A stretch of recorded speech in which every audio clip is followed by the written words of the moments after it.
Where were you for the Buddy Hield game?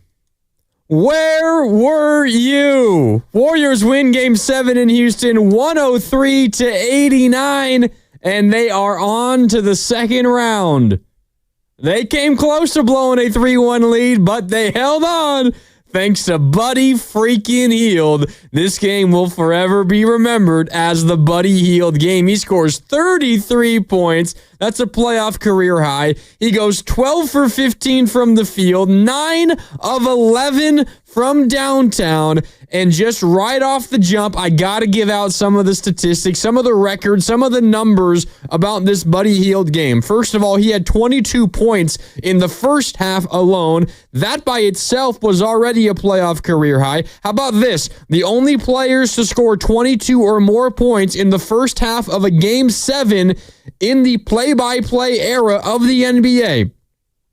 LeBron James, Luka Doncic, Jason Tatum, Jamal Murray, Jimmy Butler, Paolo Banchero, Draymond Green. Yes, you remember Game 7 of the 2016 NBA Finals. And joining that list today, Buddy freaking Hield. How about this? Hield's first half threes, 6 of them are a Game 7 record. And how about this? Buddy Hield made 9 threes tonight, tied for the most in a Game 7 in NBA history. Buddy freaking Hield. So again, I'll ask you, where the hell were you for the Buddy Hield game? Wow, what a win. Welcome into Warriors Wrap-Up here on 95.7 The Game. Mark Randy with you. We got a ton to get into. We've got all night to do it. We got open phone lines. We've got the text line. We've got the YouTube chat. Hit me up any of those 3 ways. Or hell, if you want to double or triple dip, you can do that as well. 888-957-9570. That's the number to call. It's also our Boxer and Gerson work injury attorneys text line.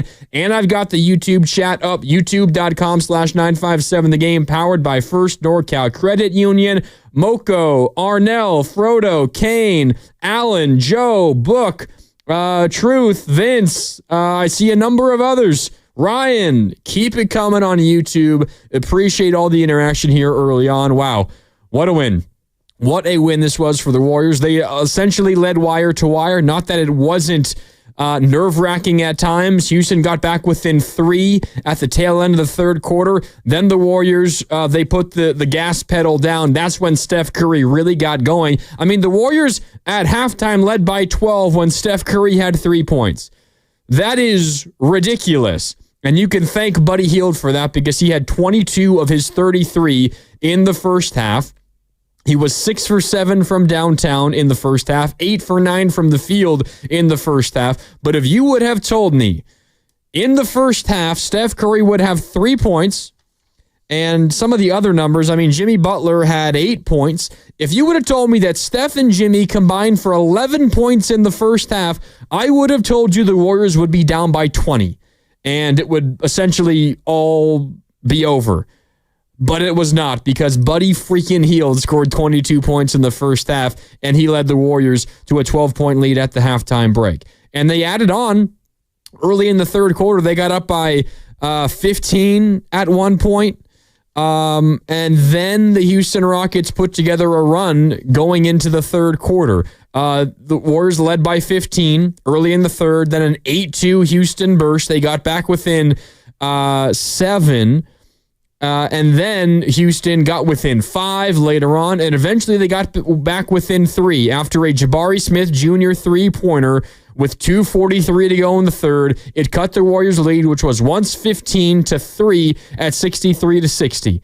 Circle that moment because that's when everything changed. That was a 21-9 Houston run over a little less than 8.5 minutes of the third quarter. Houston back within 3. The crowd is finally in it. They really hadn't been in it for the majority of the basketball game.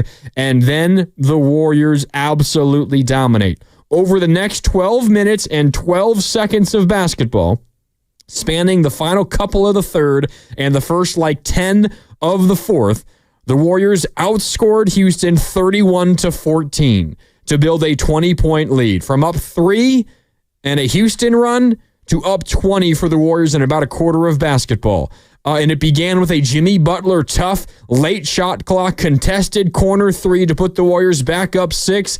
And then it was Steph Curry who, after only 3 points in the first half, erupted for 19 in the second half, 14 of which came in the fourth quarter. He hit a big step back three. You could kind of tell he was thinking about hitting the night towards the end of the fourth. Right after that, Buddy Hield hit the dagger to put the Warriors up by 20. There was also a lot of Jimmy Butler scoring during that stretch.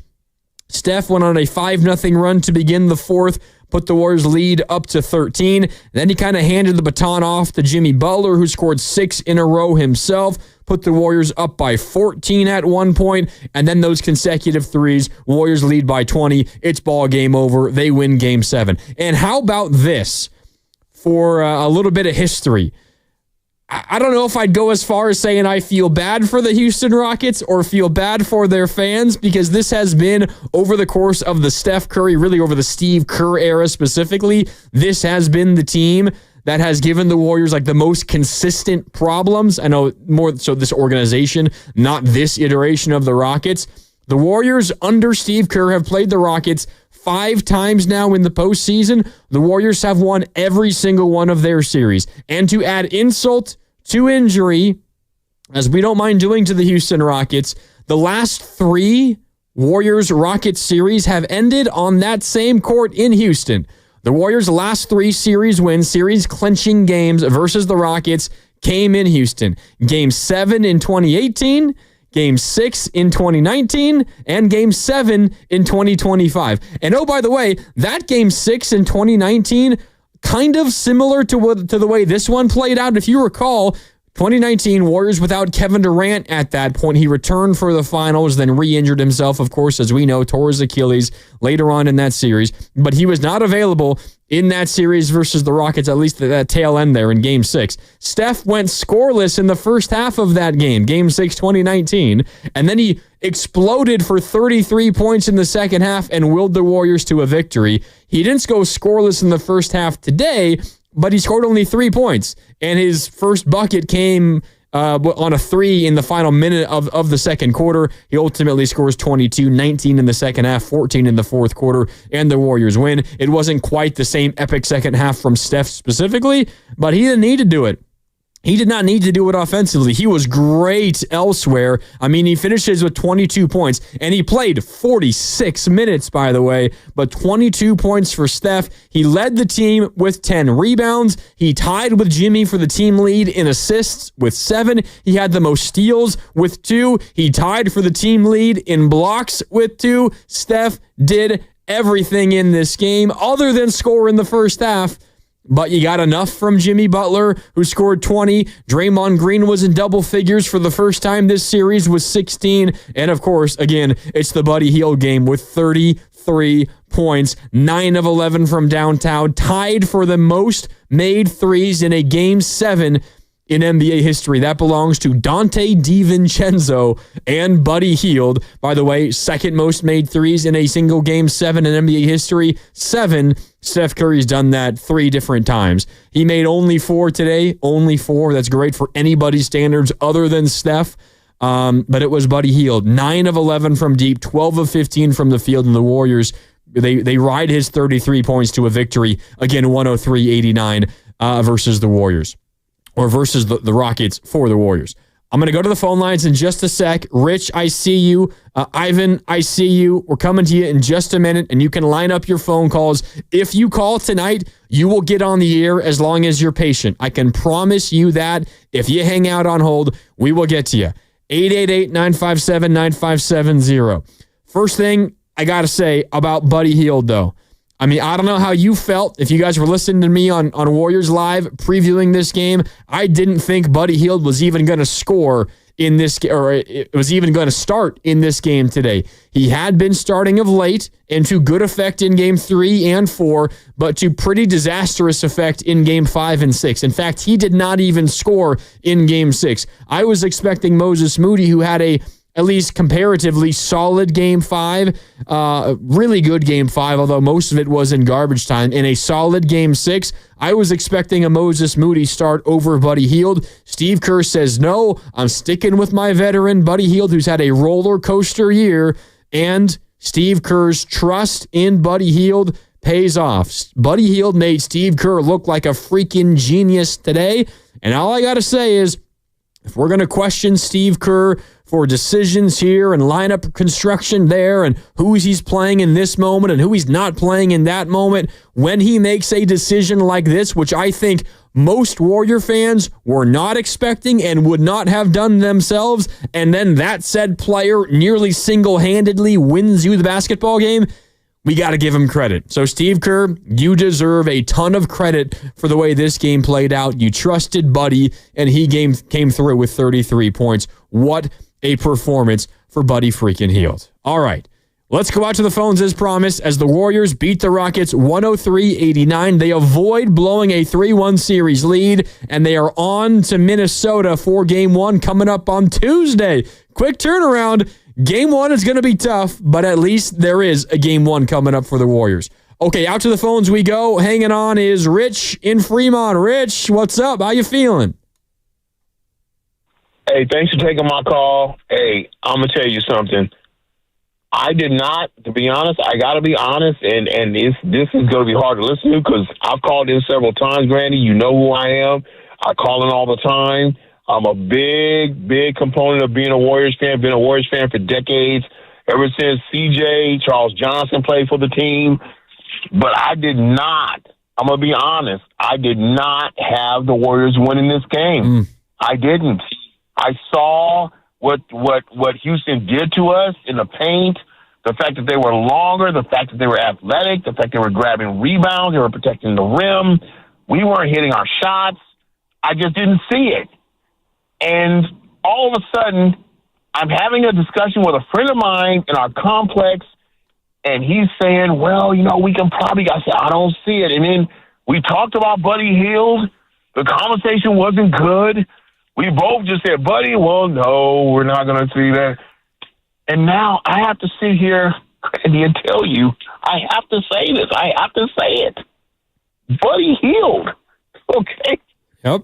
Buddy Hield is the game winner for Game 7 against the Houston. I have to say that. And it's just like, I'm glad, but I'm ecstatic that I have to say that. I'm just like, wow, Buddy freaking Hield. Sir, I will not doubt you again, buddy. Homage to you. And really, at the end of the day, Grandy, hey, come Tuesday, we're still playing. And there's other teams that are not. So I'm thankful. And I'm a Warriors fan, won't stop. But Warrior fans can probably, kind of sentiment with me at this point. But at this point, yeah, they got it done. I'm glad. And let's go, Dubs. Let's go. Let me stop downing them. Let's go, Dubs. Let's go. Thanks, Randy. Yep, appreciate the call, Rich. Always love hearing from you here on Warriors Wrap-Up. I mean, I think there was probably, I'm not going to say a majority necessarily, because I think there's just a lot of trust in Steph specifically in a situation like this, and he's going to will the Warriors to victory in a Game 7 if that's what it takes. So I don't know if there was a majority of Warrior fans, Rich, that felt the same way that you did, not expecting the Warriors to win this basketball game. I'll tell you, Vegas expected the Rockets to win this basketball game. The spread was Warriors plus 2.5, which means Vegas thinks the Rockets were 2.5 points better than the Warriors in this one. Now, that's a relatively thin spread. It's not a major upset for the Warriors to win, but that's the way Vegas felt.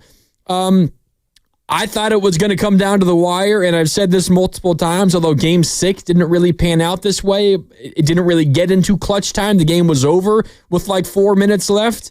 I thought it was going to be competitive. I thought it was going to come down to the final couple of minutes, and in those situations, I'm not betting against Steph Curry and Jimmy Butler versus this younger, inexperienced Houston team. I didn't feel good about it, but I felt like if the Warriors just got it to like 5 minutes left, plus or minus 5 points, they would win. Didn't know if that was going to happen, but if they got to that spot, I felt like they were going to do it. It didn't even have to get to that spot. The Warriors led by 20 in the fourth quarter in this basketball game. They opened the fourth quarter on a hell of a run. They went on a 31-14 run spanning the end of the third and the beginning of the fourth to take a 94-74 lead with 2.5 left in the fourth. And that was the ball game right there. It did not even get into real clutch time. The Warriors, they controlled this one from the fourth quarter on. And Houston had no answer offensively. I mean, Amen Thompson was absolutely amazing in this game. He had 24 points. He willed the Rockets into this game in the second half, but he just did not get enough help elsewhere. I mean, Alperen Şengün had 21 and 14, but 9 of 23 from the field. I mean, the next step for Şengün and the Rockets, assuming Şengün is a Rocket continuing through this offseason, is finish around the rim, man. Oh, my God. And finish around anywhere from 10 feet in. You got to make like 70% of those shots. He missed so many, not gimmies, because Draymond's playing pretty dang good defense on him. I thought Draymond was amazing defensively in this game. And by the way, it was also his best offensive game. He had a terrible game 6. Draymond was equally great in game 7 today, offensively, but defensively even more so. But Şengün, man, you've got to finish around the rim a little bit more often. And he does that. This Houston team takes a little bit of a leap. But Amen Thompson was great, but not even he was good enough to combat the great Buddy Hield with 33 points in this basketball game. And you trail by 12 at half when Steph only has 3 points. You know Steph's going to get going. We should have known at that point it was probably over because Steph was not going to put up another 3 points in the second half of a basketball game. What a win. Warriors win Game 7 in Houston. They're on to Minnesota. Game 1 is on Tuesday. A short turnaround. But again, as Rich said, they're still playing basketball this week, and that is always a good sign. All right. Let's keep it going here on the phones. 888-957-9570. Mark Randy with you on Warriors Wrap-Up. Up next is Ivan in Oakland. Ivan, what's up? How you doing, man?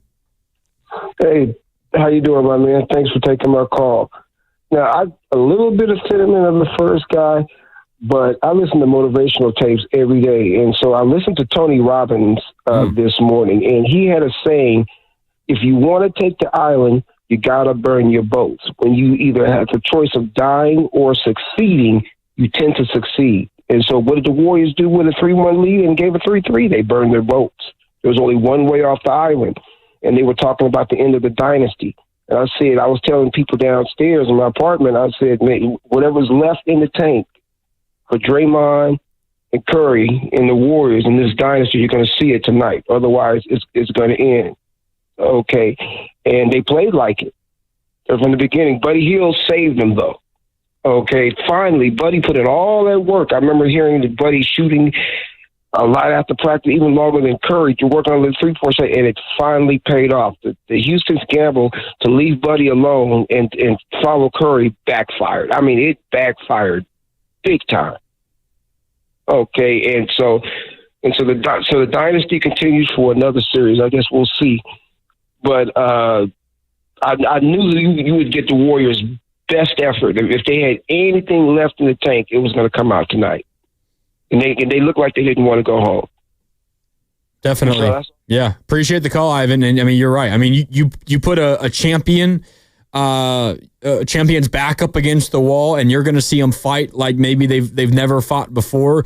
And that was the case. If I'm going to be a pessimist for just a second, and I know there's no room for pessimism because the Warriors won a Game 7 and their season continued, right? Their season was on the brink and they stayed alive. The pessimist in me says, well, why couldn't you have done that in Game 5 and got this series over a long time ago? But alas, we can't have everything exactly the way we want it. You won the series.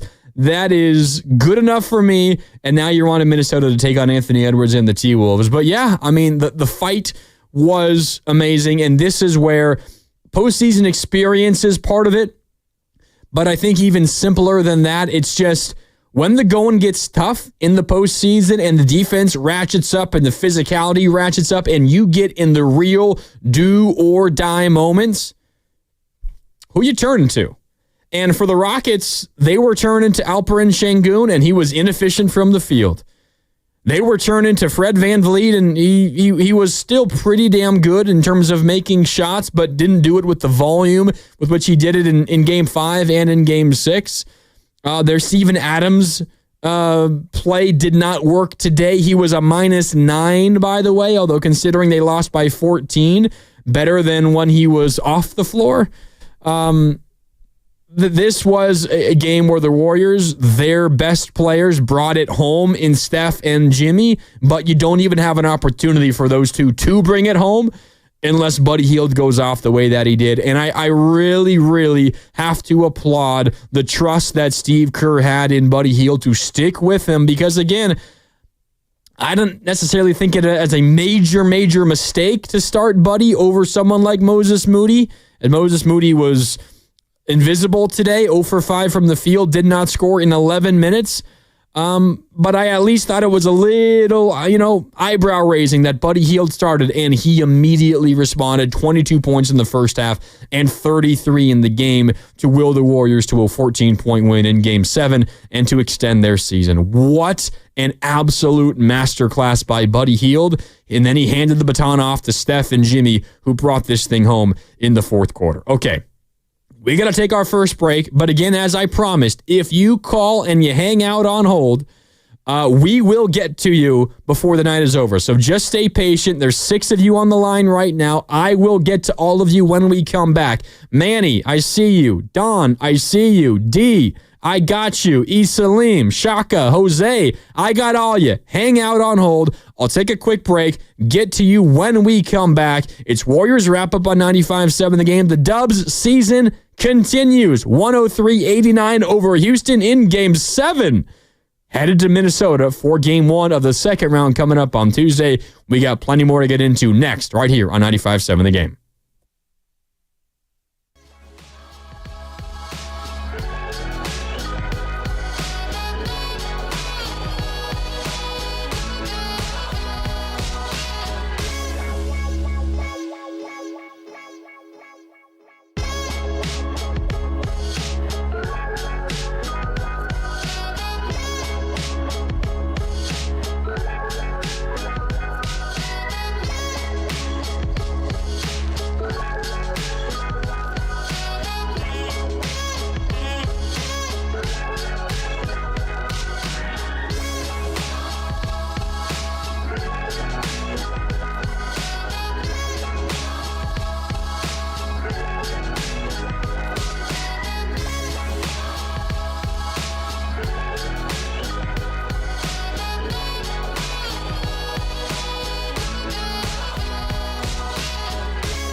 Curry goes up, blocked by Looney. Loose ball deflected out to Jabari Smith. He'll shoot it. No good. And the rebound to Looney. To Buddy Hield. He's got 3 seconds. He's got 2 from half court. Pulls up for a 3. It's good! Buddy Hield knocks one in from midcourt at the buzzer. And the Warriors take a 4-point lead to the bench at the end of the first quarter.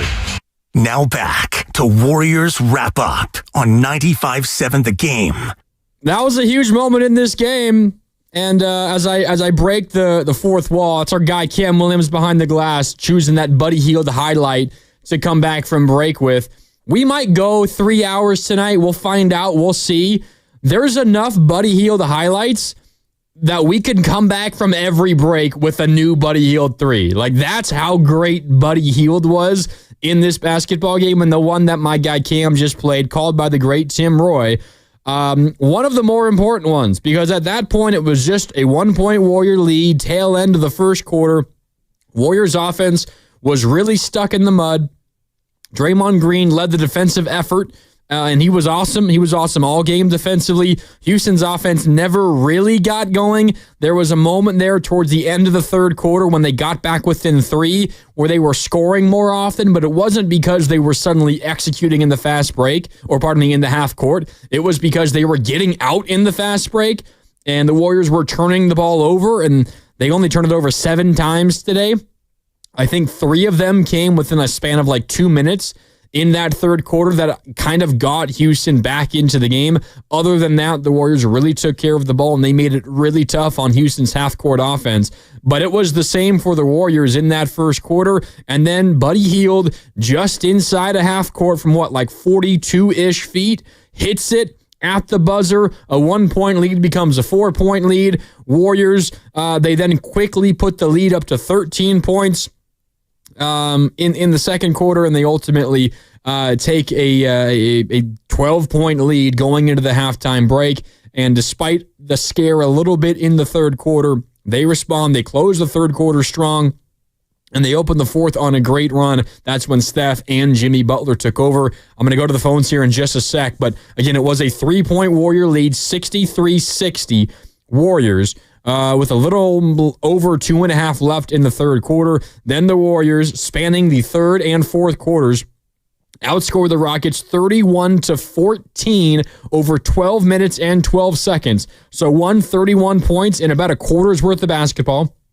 Pretty darn good efficiency, and you held Houston to only 14 points during that stretch. Of those 31 points, 21 were scored by Steph and Jimmy. Steph scored 12 of those 31.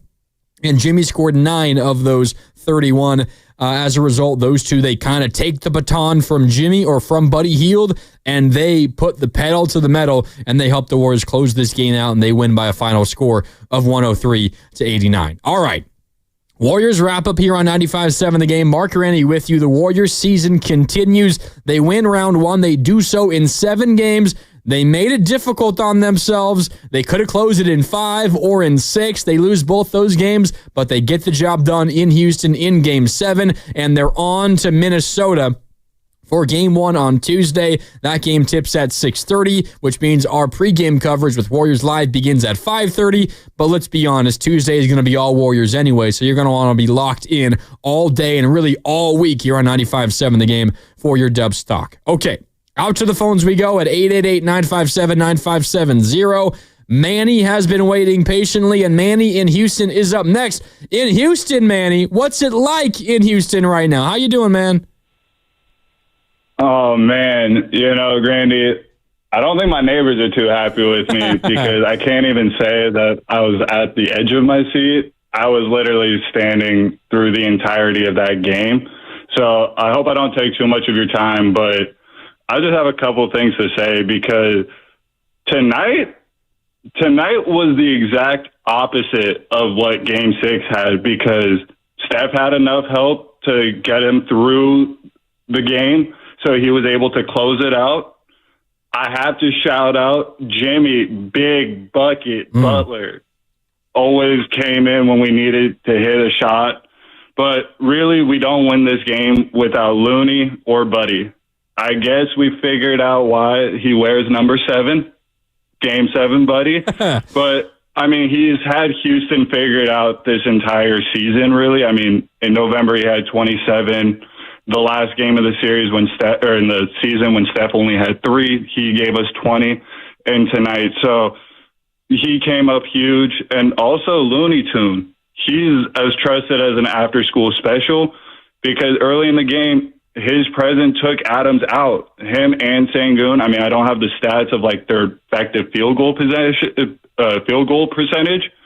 but you can tell that they just were ineffective throughout the game. Yeah. Manny, appreciate the call, and you make a lot of really good points. Yeah, Jimmy Butler, big bucket after big bucket after big bucket. I mean, I think he hit the biggest one of the game when Houston got back within 3 late in the third quarter. It was 63-60. Warriors kind of have what a lot of the possessions were in the third quarter, like a dead-end possession. It's going nowhere. And they just throw like a hand grenade over to Jimmy in the corner. I think he had Jabari Smith on him in that moment. That's length on you in the corner. Jabari knows he's going to have to hoist. And I think with like 3 on the shot clock, maybe 4, Jimmy puts it up and he gets it to go. That doubles the lead back to 6. And that began that 31-14 run, which essentially ended the game and put the Rockets away. So big bucket by Jimmy there. He had a 6-0 run personally himself later on in the fourth that helped put this game away as well. I mean, he was big in the biggest moments. Steph scored 14 in the fourth. It was Buddy almost everywhere else. And that was a pretty damn good recipe when you pair that with what Draymond and this Warrior team did defensively versus the Houston Rockets. And I also think Manny's onto something, shouting out Kevon Looney. Only played 11 minutes, was even in those 11 minutes. The Warriors and the Rockets scored the same amount of points when Kevon Looney played, when he was on the floor, but he helped minimize the impact that Steven Adams had. Coming into this game tonight, Steven Adams was a plus 53 in this series. In the first 6 games this series, when Steven Adams was on the floor, the Rockets outscored the Warriors by 53 points. Tonight, the Warriors outscored the Rockets by 9 points when Steven Adams was on the floor. That's a big difference and a big deal and a big reason why the Warriors won this game today. And they win by a final score of 103-89. They win Game 7. They win the series, and they're on to Minnesota for Game 1 coming up on Tuesday. All right, let's keep it going here on the phone lines. Up next is Don in Concord. Again, hang out on hold. Be patient. There's a lot of you that want to weigh in. If you're patient, we will get to you before the night ends here on Warriors Wrap-Up. Don is in Concord, and he's up next. Don, what's up? You're on Warriors Wrap-Up with Mark Randy. How you doing, man? Hey, Mark. Good show, man. You're always a pro. Thank you, man. Butler, Curry, and Green, if you know what I mean. Butler, Curry, and Green, if you know what I mean. What do you think of that, Mr. Bonte? Don't forget about Looney.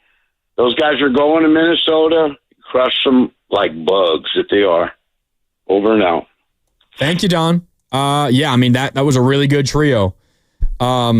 Hell of a trio. I mean, obviously, the Warriors aren't anything without that trio. And that's why I think, we had our caller earlier, our guy Rich, who we hear from most nights here on Warriors Wrap-Up, and always love hearing from him and hearing from all you guys here on Warriors Wrap-Up, who were maybe not terribly confident and probably were going to pick against the Warriors in this game. But a big reason to be confident is the championship medal that this group has. And it is in a stark comparison to what Houston has. And it's nothing against Houston as a team. I mean, they pushed the Warriors to the brink.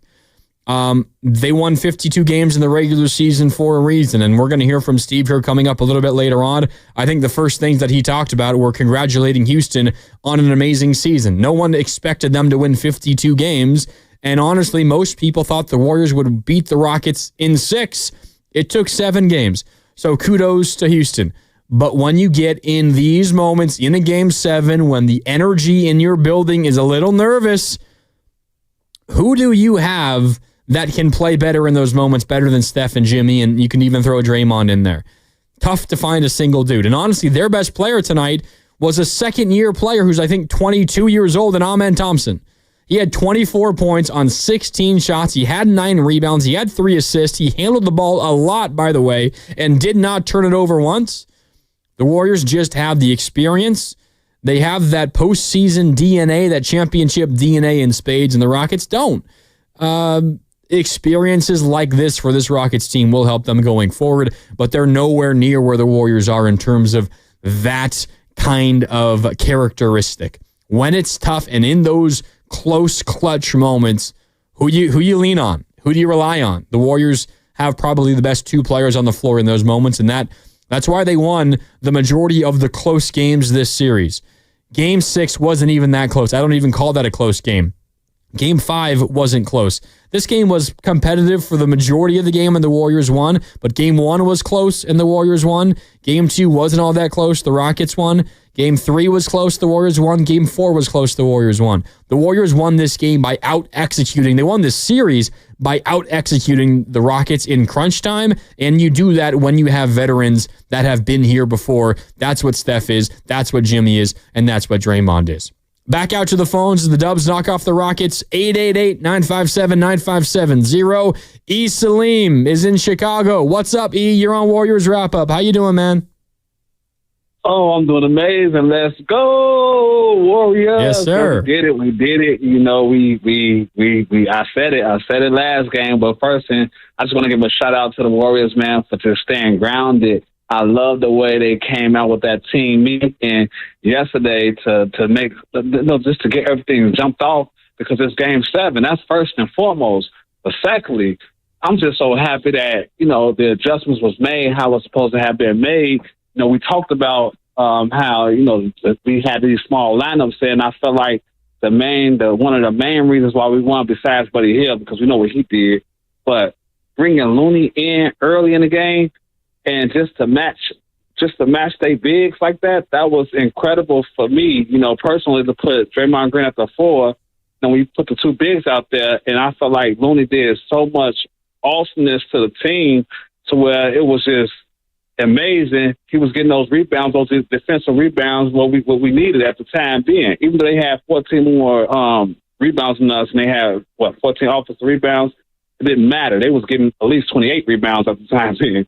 So for me, that was so important, just the impact that he had on the game, and just switching the lineups, how he did what he did. I got to show love what love is due, even though I didn't like, I was one of those ones that didn't see Buddy Hield being a starter. But, man, Kerr did his thing with this. I mean, he stuck to his guns. One thing I can say about Steve Kerr is that this guy he know what he's doing out here, and he sees what we don't see. And so I'm not an expert. I'm not a coach. So I got to show love to what love is due. He stuck with his guns, but he still made the adjustments as far as defensively. Defensively was so great today in my eyes, and that's the reason why we won. I mean, they only had 18 attempts in the three-point line, Yep. We cut the head off the snake. We did what we had to do when it came to Van Fleet getting off. Van Fleet was shooting, 12 threes a night, 15 threes? So for me, that was like one of the most important things. We made more threes. We had made exactly as many threes as they actually took. So that was one of the biggest keys. It seems like the 50-50 balls that we was talking about, it actually happened tonight. And I felt like they had a sense of urgency as far as Game 7 elimination was coming upon us, and they made it happen to where we made that successful, where everybody was ready and ready to play as far as 50-50 balling, defensively, rebounding, all that great stuff. As far as Buddy Hield, he played a great game, and I'm happy about that. He kind of saved us, when times was rough. He was hitting great shots, but even if he wasn't hitting those shots, I'm not going to say he was. I feel like we just had a great game plan. The zone that we was playing, it was just the 50-50 ball. It was so amazing. I know I keep dwelling on that, but that was so important. It just felt like they was not trying to lose an elimination. And so now we're here. We are going to Minnesota. We can rest our guys. You feel me? And Stephen Curry didn't even get off, even though he had a great game. Even Stephen Curry getting inside 10 rebounds for Steph, that's amazing. Yep. For your guard to get 10 boards, I mean, that's incredible. So I feel like he set the standard. Draymond Green taking 15 attempts. That's amazing. And he was still a little bit less than 50%, 7 for 11, but still 8 rebounds, 7 assists. You can't beat that. And then, obviously, Jimmy get buckets. It was just a whole overall starting lineup. That was a perfect starting lineup, along with Moody coming in to neutralize they big guy, and that was the most important part. Yeah, it was. Hey, appreciate the call. We just got a lot of people hanging on. Don't mean to cut you off, but we want to make sure we can get everybody in. I think you brought up a lot of good points. I mean, the rebounding battle, Houston dominated once again.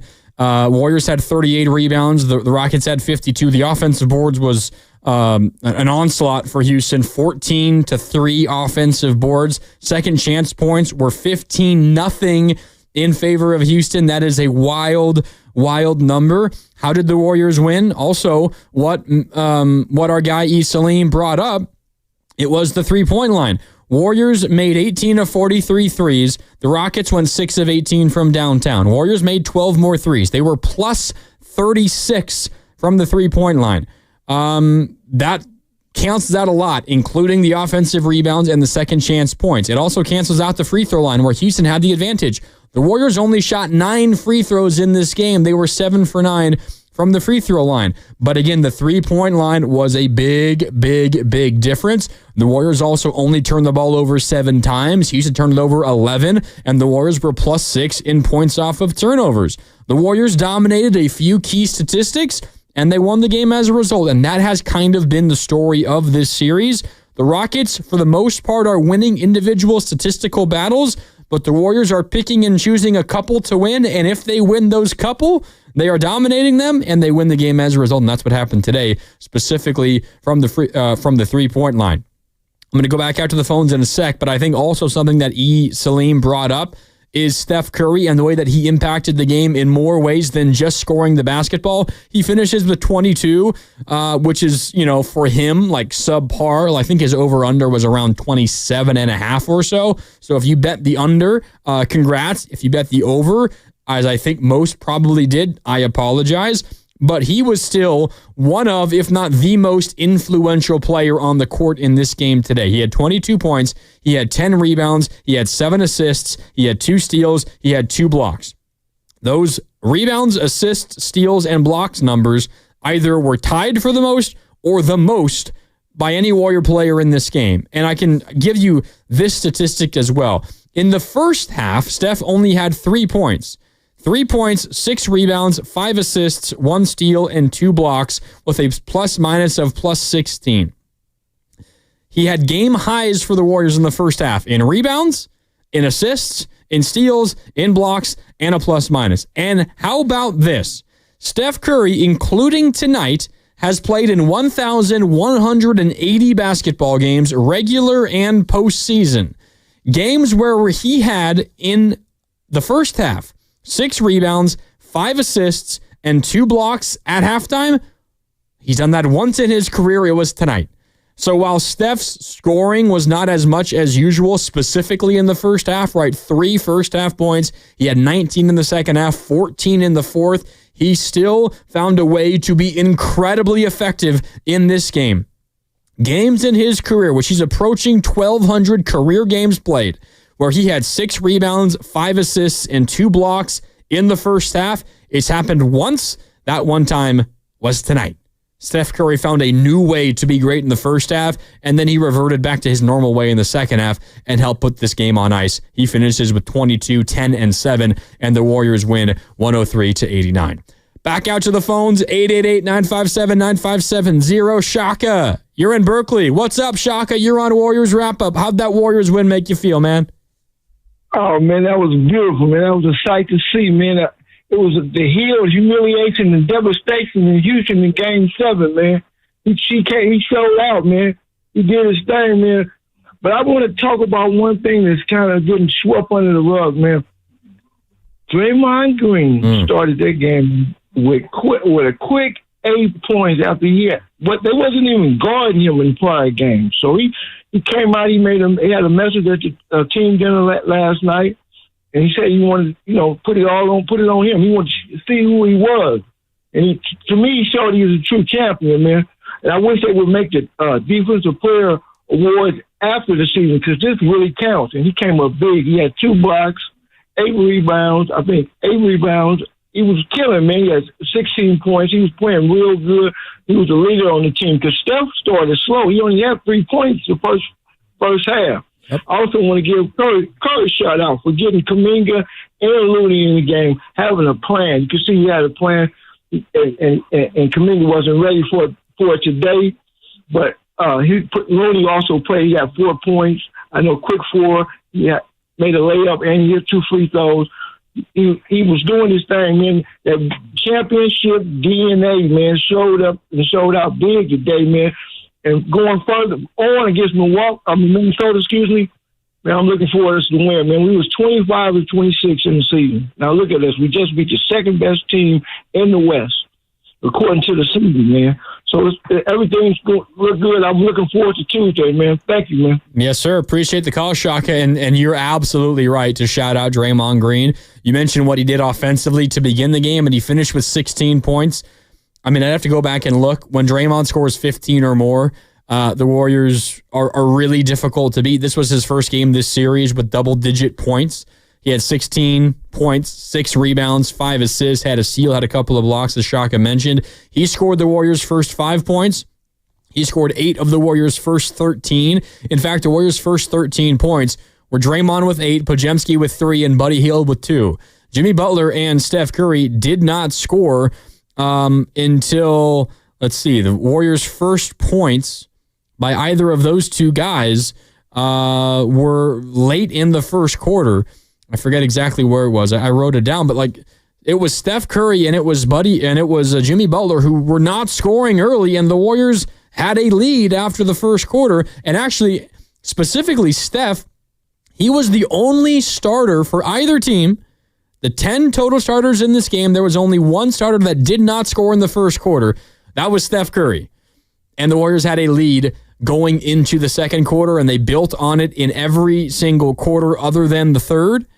And they used that to get a victory. 103-89 was the final score. Just the greatness tonight of Buddy Hield, who got the Warriors to that point where they had a second half lead, and then Steph got going, and then Jimmy Butler got going. And the reason why Buddy was enough offensively to carry the load was because the Warriors were not giving Houston anything easy offensively. And as Shaka pointed out, Draymond Green, a big reason for what he did defensively in this game. And he had to bounce back after what he did in Game 6. It was one of his worst games that I can recall this year, and he bounced back in a big way. And Shaka did allude to something that Steve Kerr mentioned in his postgame presser, which we will hear coming up in a little bit, where Draymond spoke to the team at a team meeting last night and kind of set the stage for this game. We will hear from Steve Kerr on that coming up in a little bit. But let's keep it rolling here on the phone lines, 888-957-9570. Jose is in Petaluma. I know Jose wants to talk about Buddy Hield. What's up, Jose? You're on Warriors Wrap Up.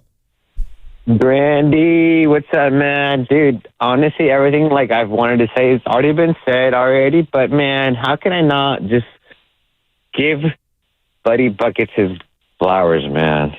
He honestly probably is the absolute reason. Honestly, Draymond Green played the defense and make some stops when it was needed. But, those moments when we needed those points, dude, nobody else was giving those besides Buddy Buckets, man. And it's, crazy because, but as a Warrior fan, we've been watching Warriors all year long. And, Buddy's not going to do nothing. Don't even take him anymore. But he took him, and he made him, Jesus Christ, wow. They're actually going in. And then, along with the Warrior play. So it's Steve Kerr has a plan always, man. And his plan has always been Buddy Buckets being in there. And when he makes those buckets and it's going in, along with the defense that Draymond Green and everybody's showing, the whole gameplay of the Warriors, when it's going in and the whole gameplay is going on, man, I always have my trust in Steve Kerr, man. Brandy, that's all I got to say, brother. Appreciate the call, Jose. And, hey, yeah, I think there's a lot of overlapping thoughts after this game. If you're sitting on hold right now waiting to get on, or you're thinking about dialing and getting on the station, but you heard somebody else already say what you wanted to say, don't be shy. Don't be shy. This is the Buddy Hield game. This is the Buddy freaking Hield game. And even if you heard someone say what you're thinking, you can still get on and share your thoughts. There's not enough praise that we can hand out to Buddy Hield today. Buddy Hield was just absolutely amazing. You think about what he did in his last 2 games as a starter still. Steve Kerr stuck with him, which I think is what Jose was getting at. Steve Kerr deserves a lot of credit. But this has been, this series is just the Buddy Hield experience. Buddy had 2 points in 15 minutes in game 1. He had 5 points in 16 minutes in game 2. He then gets the call to start in game 3, partly because Jimmy Butler is not available. But they also went away from Moses Moody, which was the guy that he was officially starting for because Kuminga started game 3. But he responds with a start by scoring 17 points. He was awesome in that game, 5 of 11 from deep. In game 4, he starts again, had 15 points, including some big buckets late, although he was not quite as efficient, 6 for 15 from the field, 3 for 9 from downtown. But still, Warriors lose that game 4 without his 15 points. He starts again in game 5, the blowout loss in Houston. And he scores 4 points in 18 minutes, does not make a 3. He starts again in game 6, the Warriors game at home where you felt like they had to have it. He goes scoreless. 0 points, 0 for 4 from the field, 0 for 4 from downtown. What does Steve Kerr do? Decides to start him again. And how does Buddy respond? With, I'll say it, just for when you consider the stakes and what this game meant and what was on the line, the best game of his damn career. 33 points, 12 of 15 from the field, 9 of 11 from deep. Also had a couple of blocks. He came from behind and blocked Amen Thompson. No one could stop Amen Thompson, but Buddy Hield had a nice block from behind on help defense, had 3 assists, and did not turn the ball over either. Buddy Hield was amazing, and he deserves endless applause for how he played today, and Steve Kerr deserves credit for trusting him and for starting him and sticking with him in this game. Man, Buddy freaking Hield. Who would have thought? Who would have thought? And again, it's how I open Warriors Wrap-Up tonight. Where were you for the Buddy Hield game? This is one of those moments where you're going to remember how you felt watching, right? The other closeout games in Houston come to mind for me. The Warriors are now 5-0 in the Steph Curry era against the Houston Rockets. The last 3 series versus the Rockets have been closed out by the Warriors in Houston. Game 7, 2018, that was the famous, 27 consecutive missed threes by the Rockets where the Warriors won. Game 6, 2019, was when Steph did not score in the first half. The Warriors were without Kevin Durant, by the way, and Steph scored 33 in the second half, and they won that game in the Western Finals to advance to the finals where that year, unfortunately, they lost to the Raptors, but still an amazing moment there. And then Game 7 tonight, the Warriors do it again in Houston, and this time it was Buddy freaking Hield who got it done. There's probably no other fan base around the NBA who has more PTSD from the Warriors than these Houston Rockets. And normally it's Steph Curry hitting half-court shots and making 9 threes in a closeout game in Houston. But tonight it was Buddy freaking Hield. So maybe I have an inkling of feeling sorry for Houston fans, but it's difficult to feel that way when you're just so tied up in how excited you are about the way that this Warrior game went. All right, let's keep it rolling here on the phone lines, 888-957-9570. Up next is Danny in Lafayette. Danny, what's up? Hell of a Warriors win. What did you think, man? Oh, yeah. Let's praise his name. Buddy. So Buddy played well. He scored 33 points. The point differential in the winning game was 24 points. So hypothetically speaking, I know this is going to sound really weird, but he could have scored only 13 points and we still would have won by 14. So let's just thank Jimmy and Curry in the last quarter. They came around and did their thing that they were supposed to. And how about Buddy Hield? He had 18 seconds left, and he takes that 3-pointer, which maybe he thought, maybe not. Hey, maybe I'll tie the record. And he takes the shot, and he ties the record, which is really cool. So the other thing I wanted to share was this. So the Timberwolves are minus 160 favorite to beat the Golden State Warriors in the second round playoffs. Okay. And I hope they win, but I don't think they're going to win the first game, and you know why, correct? Well, because they only have one day off, and Minnesota's been waiting for them at home. Right, 5.5 days off. So that's a big advantage, and so I was wondering what you thought about that, and how how are they going to catch up with the time of relaxing and resting their aching bodies when Timberwolves have 5.5 days rest going into that game on Tuesday? Yeah, it's a good question, Danny, and I'll answer it briefly for you now. I will say I don't want to get too far ahead into the Minnesota series, and that's what a lot of tomorrow is going to be here on 95.7 The Game, and specifically Tuesday will be before that game tips off at 6:30 here Pacific time on Tuesday. Warriors in Minnesota for Game 1 of the second round series in the West. Minnesota is currently 5.5-point favorites in Game 1. That should be expected, essentially because, as we just pointed out, the Warriors have 1 day of rest. They have to travel from Houston. I would imagine they're going to fly tomorrow at some point, get to Minnesota, get settled, and then get ready for the game on Tuesday. But Minnesota has been chilling at home ever since they closed out the Lakers in Game 5 in LA. They flew home. Not sure if they were going to have to stay home to play the Warriors or travel to Houston to face the Rockets. But I see this kind of similarly to how you see the team that wins the final play-in game and has to take on the 1 seed on short rest. And remember how that OKC-Memphis game went after Memphis beat Dallas in that final play-in game? They lost by whatever it was, 55 points or something in Game 1. Not that I think the Warriors are going to lose by 50-plus points in Minnesota in Game 1, but it's a really, really big challenge when you have had to fight tooth and nail with your back against the wall just to win the series while your opponent is sitting at home and waiting for you to arrive. So Game 1 is probably going to be a whole lot more difficult than past Warrior Game 1s, right? The Warriors won Game 1 in Houston.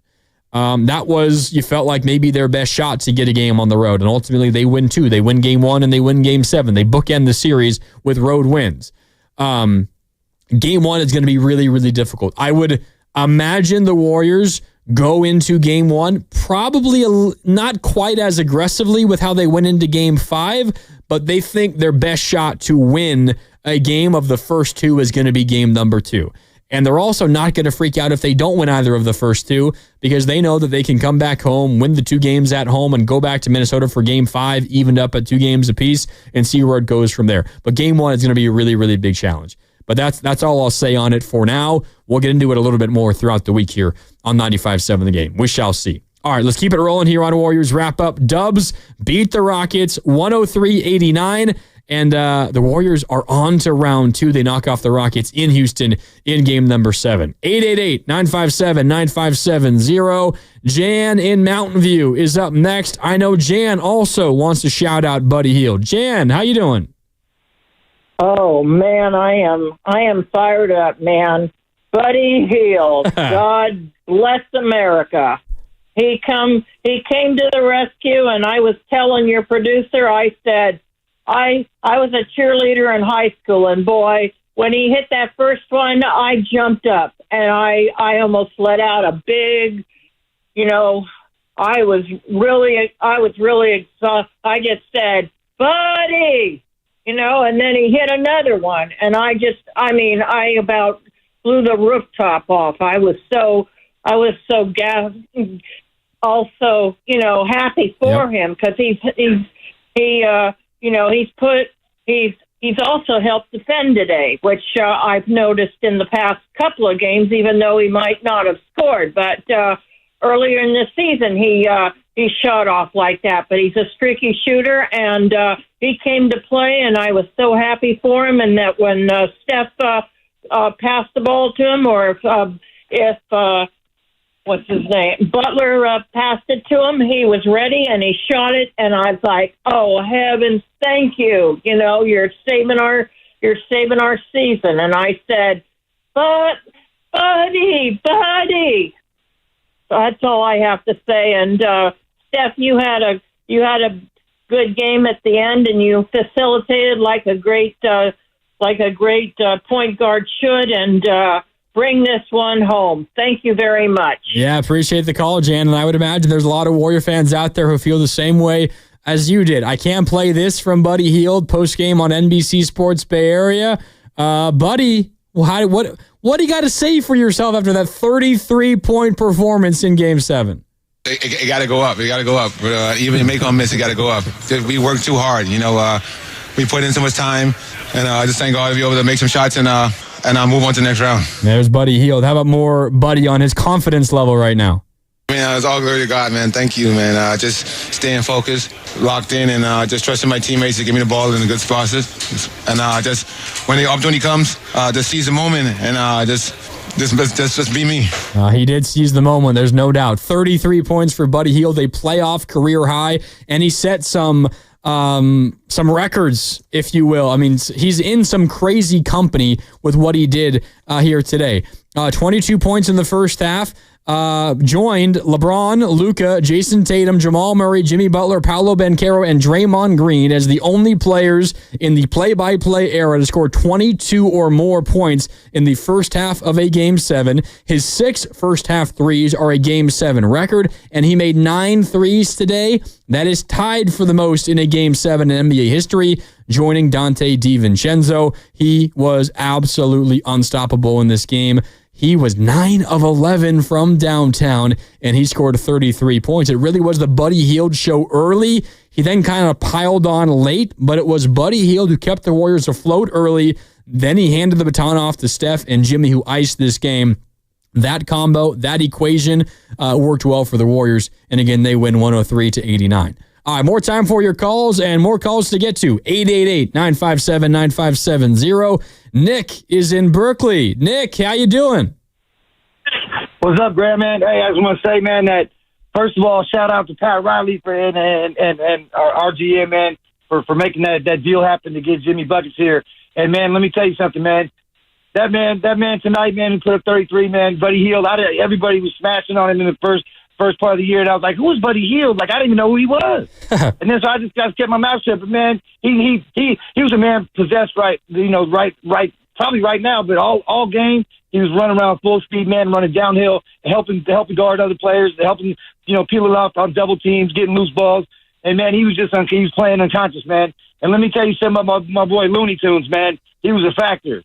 He may not get all that hype and everything, but he's so humble. He's, sometimes we almost forget he's there because he never complains, he never says nothing. He just gets in there and does the dirty work, puts his body on the line, man. And he was in there scrapping, man. And Draymond was beating that big Shagoon to the drop step all night long, man. They had nothing for us, man. And tonight was basically the exact reverse of what happened the game before in Game 6, and also, in the first 4 games where it was one unsung hero every game.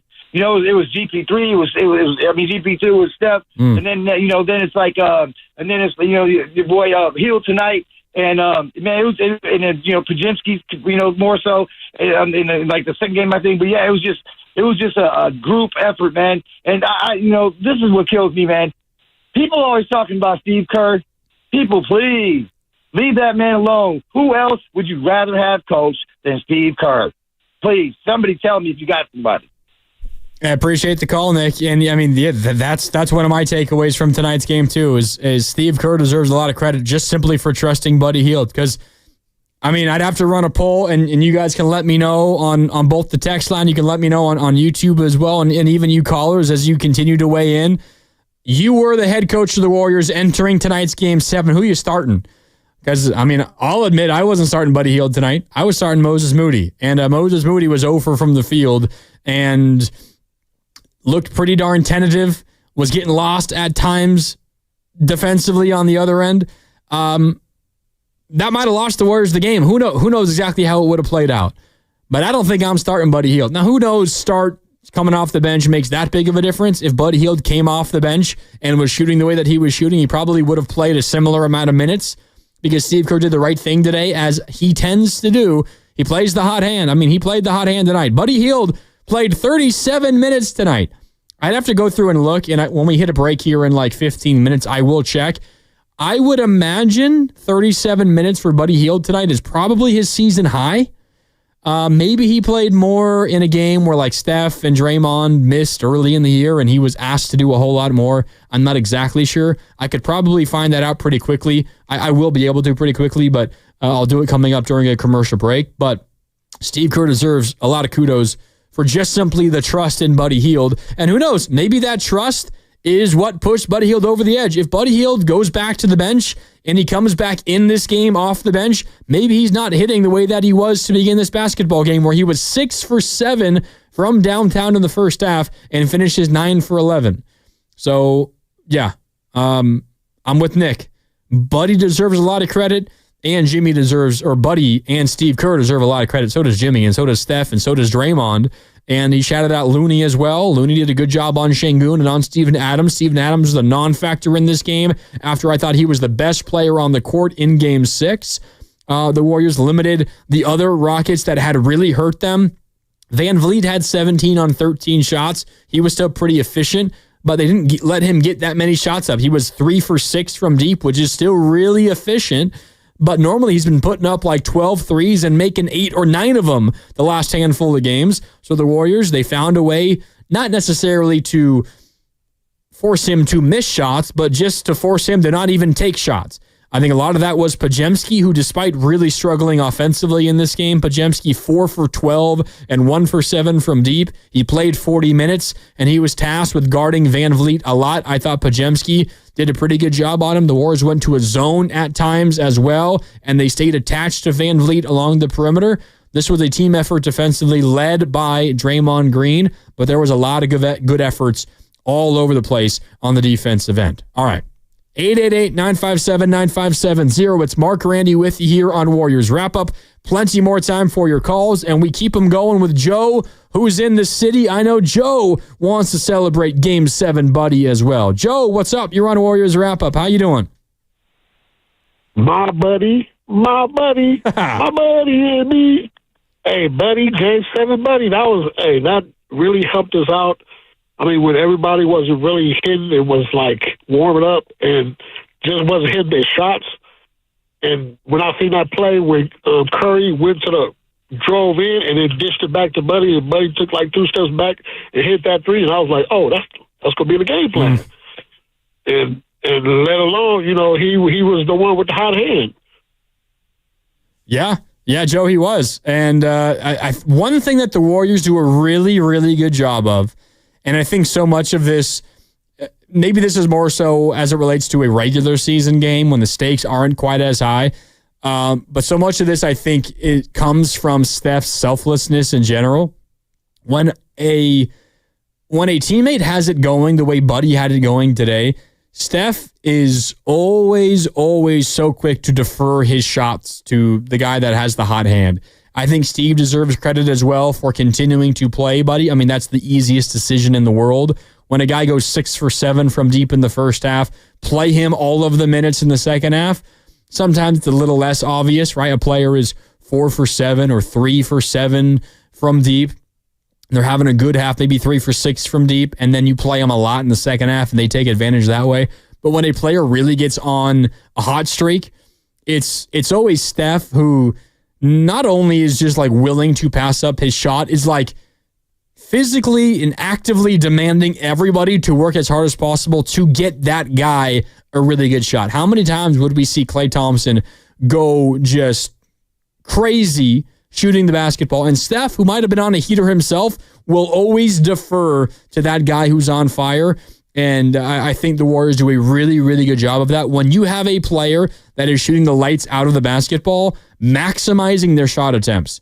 It might sound simple, but in a game like this where Houston is obviously their backs are up against the wall and they're trying everything in their power to limit good Warriors looks, and they were still probably much more worried about a Steph Curry 3 than a Buddy Hield 3. But it's not as if they were letting Buddy roam around wide open. Even when he was missing, he deserves and demands respect and attention from defenses. Not an easy thing to do. Like, I'll throw out Fred VanVleet as the example. VanVleet played 44 minutes and only got 6 threes up. If I'm the Houston Rockets, that's unacceptable. He not single-handedly. Steven Adams was great. Şengün's been very consistent. He was the driving force behind your half-court offense in the last few games because of his three-point shot making. And he plays 44 minutes and he only gets 6 shots up in this game. I will guarantee you if the roles were reversed and Fred VanVleet was a Warrior and he was on the hot streak that he had been on and made, his first couple of threes like he did in this game, he would have finished with at least 10 or 12 3-point attempts. The Warriors are great at just when they have a guy going and there's a matchup that they can exploit or you can just steal some points from to keep you afloat for a moment. They are great at finding that guy and getting him looks. Houston simply could not get Van Vliet looks often enough. And I think a lot of credit goes to the Warriors for taking that away. And I think by comparison, Houston's offense, that's a major drawback to what they do versus what the Warriors are able to do. When they have a guy going crazy, they get him the ball relentlessly. All right, let's go back out to the phone lines, 888-957-9570. Plenty more time for your calls as we keep it rolling here on Warriors Wrap-Up. Dubs knock off the Rockets 103-89. They win Game 7. They win this series 4-3, and they are on to round number 2 where the T-Wolves, Ant Edwards, and the T-Wolves are awaiting them. Game 1 is on Tuesday in Minnesota. The T-Wolves are the 6th seed, and they have home court. The Warriors are the 7th seed. They have they're going to have to win a game in Minnesota to steal home court, and their first chance is a Tuesday at 6:30, and you can hear it right here on 95.7 The Game. Motion is in Hayward, and he wants to weigh in. What's up, Motion? How you doing, man? It's Warriors Wrap-Up on 95.7 The Game. Great to hear from you guys. I'm so glad to be on. I've just a few quick things I want to say. Number one, of course, shout out, Buddy. I apologize anything bad I said about you earlier in the year. You've really come through. I thought Draymond was incredible, especially on the defensive end, but when he's able to finish at the rim and make the defense think about him, it really opens everything up. But the main thing I wanted to call in to say is I am so glad I do not have to watch Dillon Brooks play basketball anymore. He drove me crazy this whole series. This Rockets team, I really did not enjoy watching them play, and I'm just so glad that we were able to get one over them, especially given how, quote-unquote chippy and all the nonsense that went on. So just so grateful for the team to pull through and to really save me.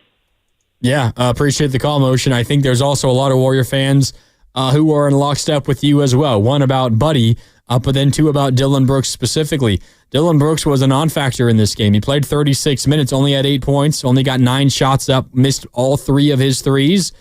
It's pretty amazing what happens when one team has a role player that makes a lot of shots from outside and the other team doesn't, because the roles were reversed in Game 5 and in Game 6. Dillon Brooks hit almost everything that he took. Van Vliet did hit everything that he took. You got some big shots from Tari Eason and from Jabari Smith Jr. They didn't get those today. Dillon Brooks had 8.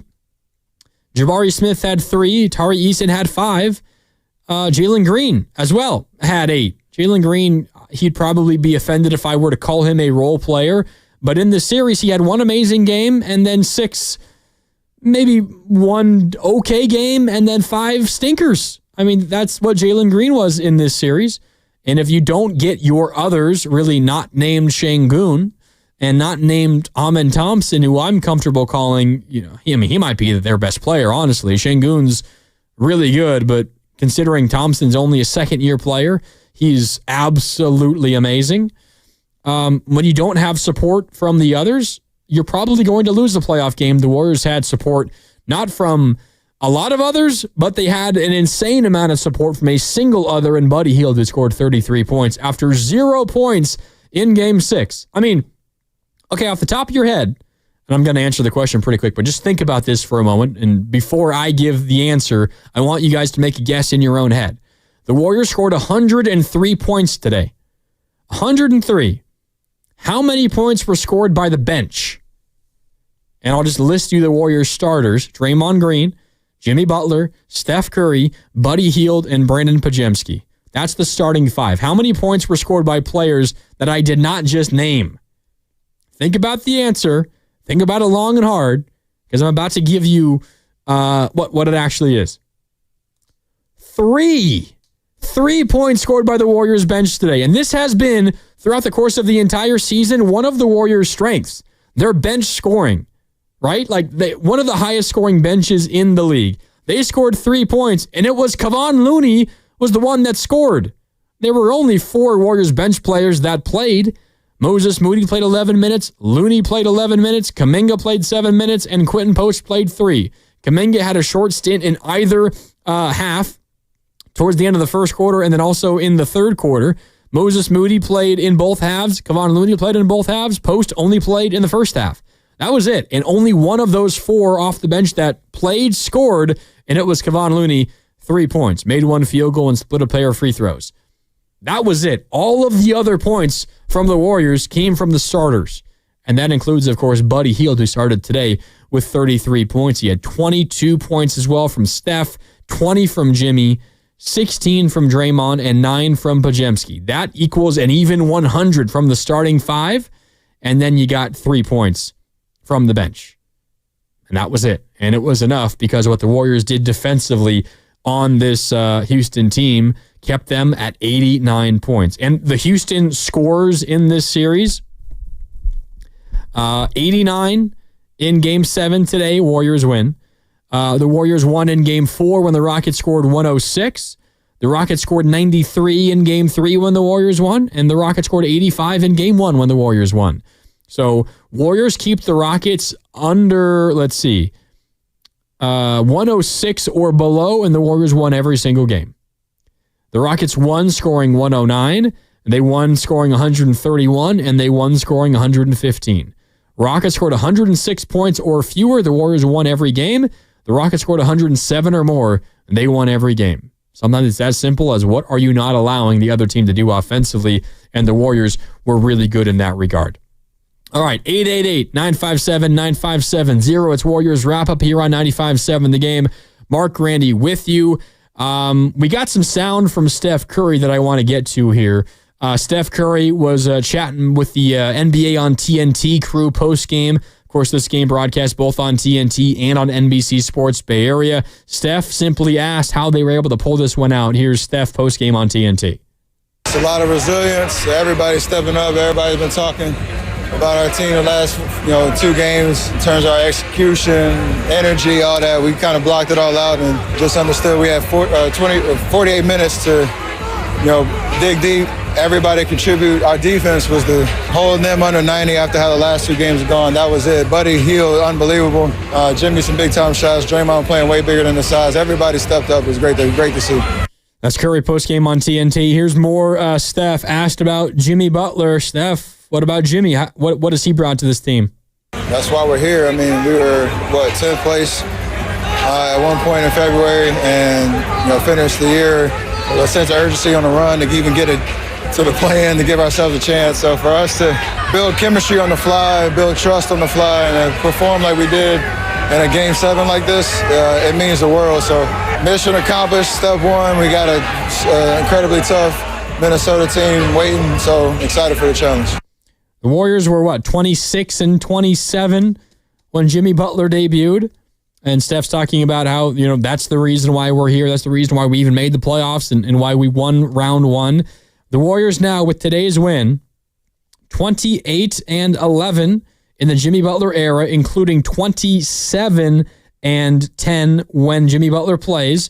They're 27-8 when Steph and Jimmy play as well. It's as simple as that. Jimmy Butler's acquisition completely turned this season around. And I saw the text earlier.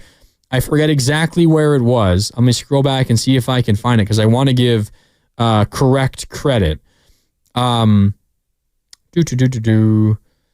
the 707, this is about a half hour ago, and appreciate you chiming in, 707, on the Boxer and Gerson Work Injury Attorneys text line.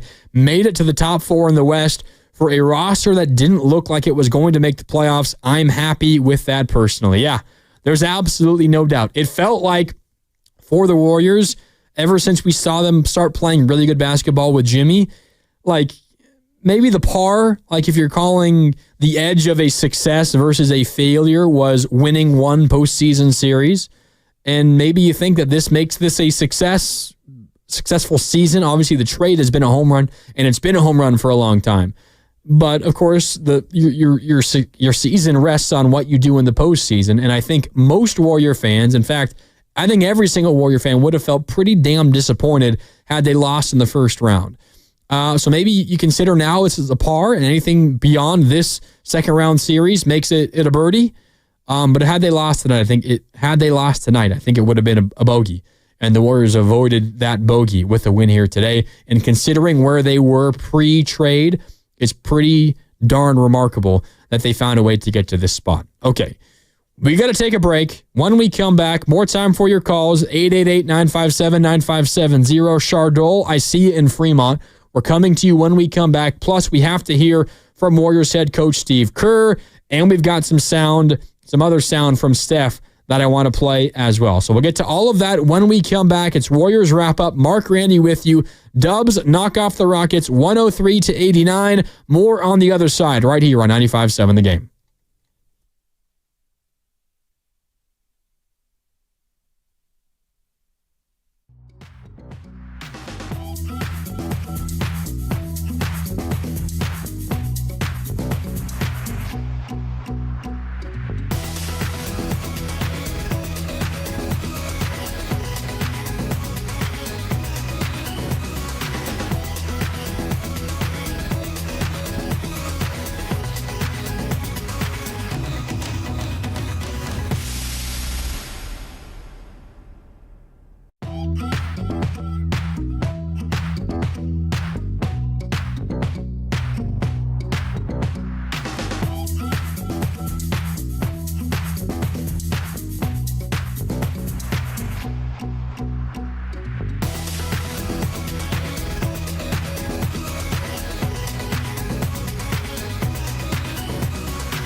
finds Buddy Hield, who relocates and hits another three.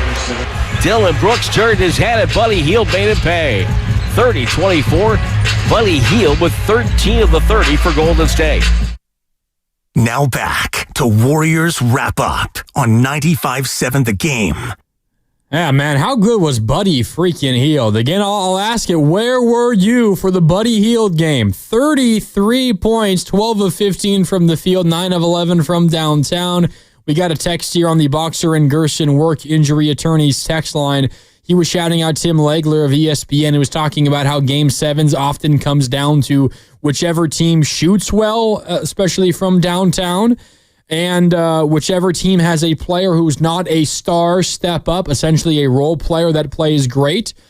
And the Warriors had both those things today. They shot the ball better, and a big reason why they shot the ball better is because Buddy Hield was 9 of 11 from downtown. And yeah, Fred VanVleet wasn't quite as good as he had been in past games. Buddy Hield was, and that's a big reason why the Warriors won. It doesn't mean anything about Steph and Jimmy and Dre, as the 707 on our Boxer and Gerson Work Injury Attorneys text line continued to point out. They were all good. But if Jimmy Butler, if Buddy Hield has a repeat of Game 6 when he was scoreless and 0 for 4 from the field, the Warriors probably lose this game. So you got good performances, specifically in the second half from Steph and Jimmy. I mean, it was great in the second half from Steph, but over the course of the entire game, it was good. Same thing for Jimmy. You got a great defensive performance, and considering what Draymond had been offensively in this series, a really good offensive game from Draymond as well. But without Buddy Hield's 33, the Warriors very, very possibly could lose this basketball game. Okay, we're going to hear from Steve Kerr in just a couple of minutes. But first, let's clean up a couple of calls right now. Ben, I'm coming to you in a minute. But first, Chardol in Fremont. He's been waiting for a bit. Chardol, what's up? You're on Warriors Wrap Up with Mark Grandy. How you doing, Chardol? Hey, Mark Grandy. It's great calling to 95.7 the game. This is the greatest day of my life, man. Like, I've been waiting for this moment so much. We finally get the job done. We take down the Rockets 103-89. We advance to the next round to face the Timberwolves. I mean, like, this could not. I could not have anything better happen today, man. I mean, I'm a big fan of you. I try calling to your show every single night. And I really love everything you do. Let's go to Minnesota. Let's get the job done in Minnesota. I'm going Warriors in 4. Let's take down Minnesota in 4. Wow. It's great calling to Warriors Wrap Up, and keep up the good work. I will do, Chardol. Appreciate the call, and as always, really appreciate the kind words. I'm not so sure about Warriors in 4. I'm going to hold off on my prediction for that series. I got to dive in and get to know the T-Wolves a little bit more. I've been watching, of course, them in the playoffs, and then towards the end of the regular season, they were playing great basketball. But I like the confidence, Chardol. I'm not so sure that's going to happen. We shall see. Also, Chardol, I mean, this is the Warrior team that has won 5 championships in the last decade. Today's the happiest day of your life? I mean, again, I'm not trying to rain on your parade. It's all right to be plenty happy. But this team won a championship just 3 years ago as well. But again, this is a hell of a day for the Warriors. They win their first round series 4-3. In Game 7, they do so in Houston, the court that has been very, very kind to them. And by the way, Draymond said something about that I want to get to. We will in a little bit. But before we do that, let's go back out to the phone lines at 888-957-9570. Ben is in the East Bay, and he wants to weigh in. Ben, what's up? You're on Warriors Wrap Up. How you doing? What's up with it, man? Good. Hey, I'm just loving that they brought JK in it. But, yeah, I mean, it was good. But the whole thing, bro, Buddy get the game ball, bro. I want to know who y'all gave the game ball. Oh, Ben. Oh, you cut out there. Are you back, Ben? Can you hear me? Yeah. Oh, you hear me? Yeah, keep going. We lost you there for like the last 10 seconds. Oh, my bad. I was just trying to say that JK, it was crazy. He brought him in. You know what I mean? We were trying to love it, but no problem. But I'm giving Buddy the game ball, bro. I'm trying to see who you giving the game ball to, bro. I'll take your answer off the air. Got it, Ben. A nice uptick. I mean, yeah, I don't know how it can't be Buddy.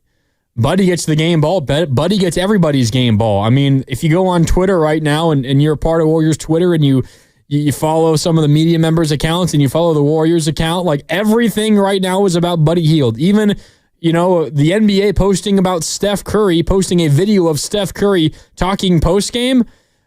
It's him talking about Buddy Hield. Like, this is the Buddy Hield day. So anybody that does not give the game ball to Buddy Hield, I disagree with you. Does not mean that other Warrior players were not good, because there were a lot of really good Warriors players in this game today. But it was specifically Buddy Hield who had 33 points and went 9 of 11 from downtown. He was great in this basketball game. One thing that I wanted to mention was Draymond Green and the history the Warriors have versus the Rockets.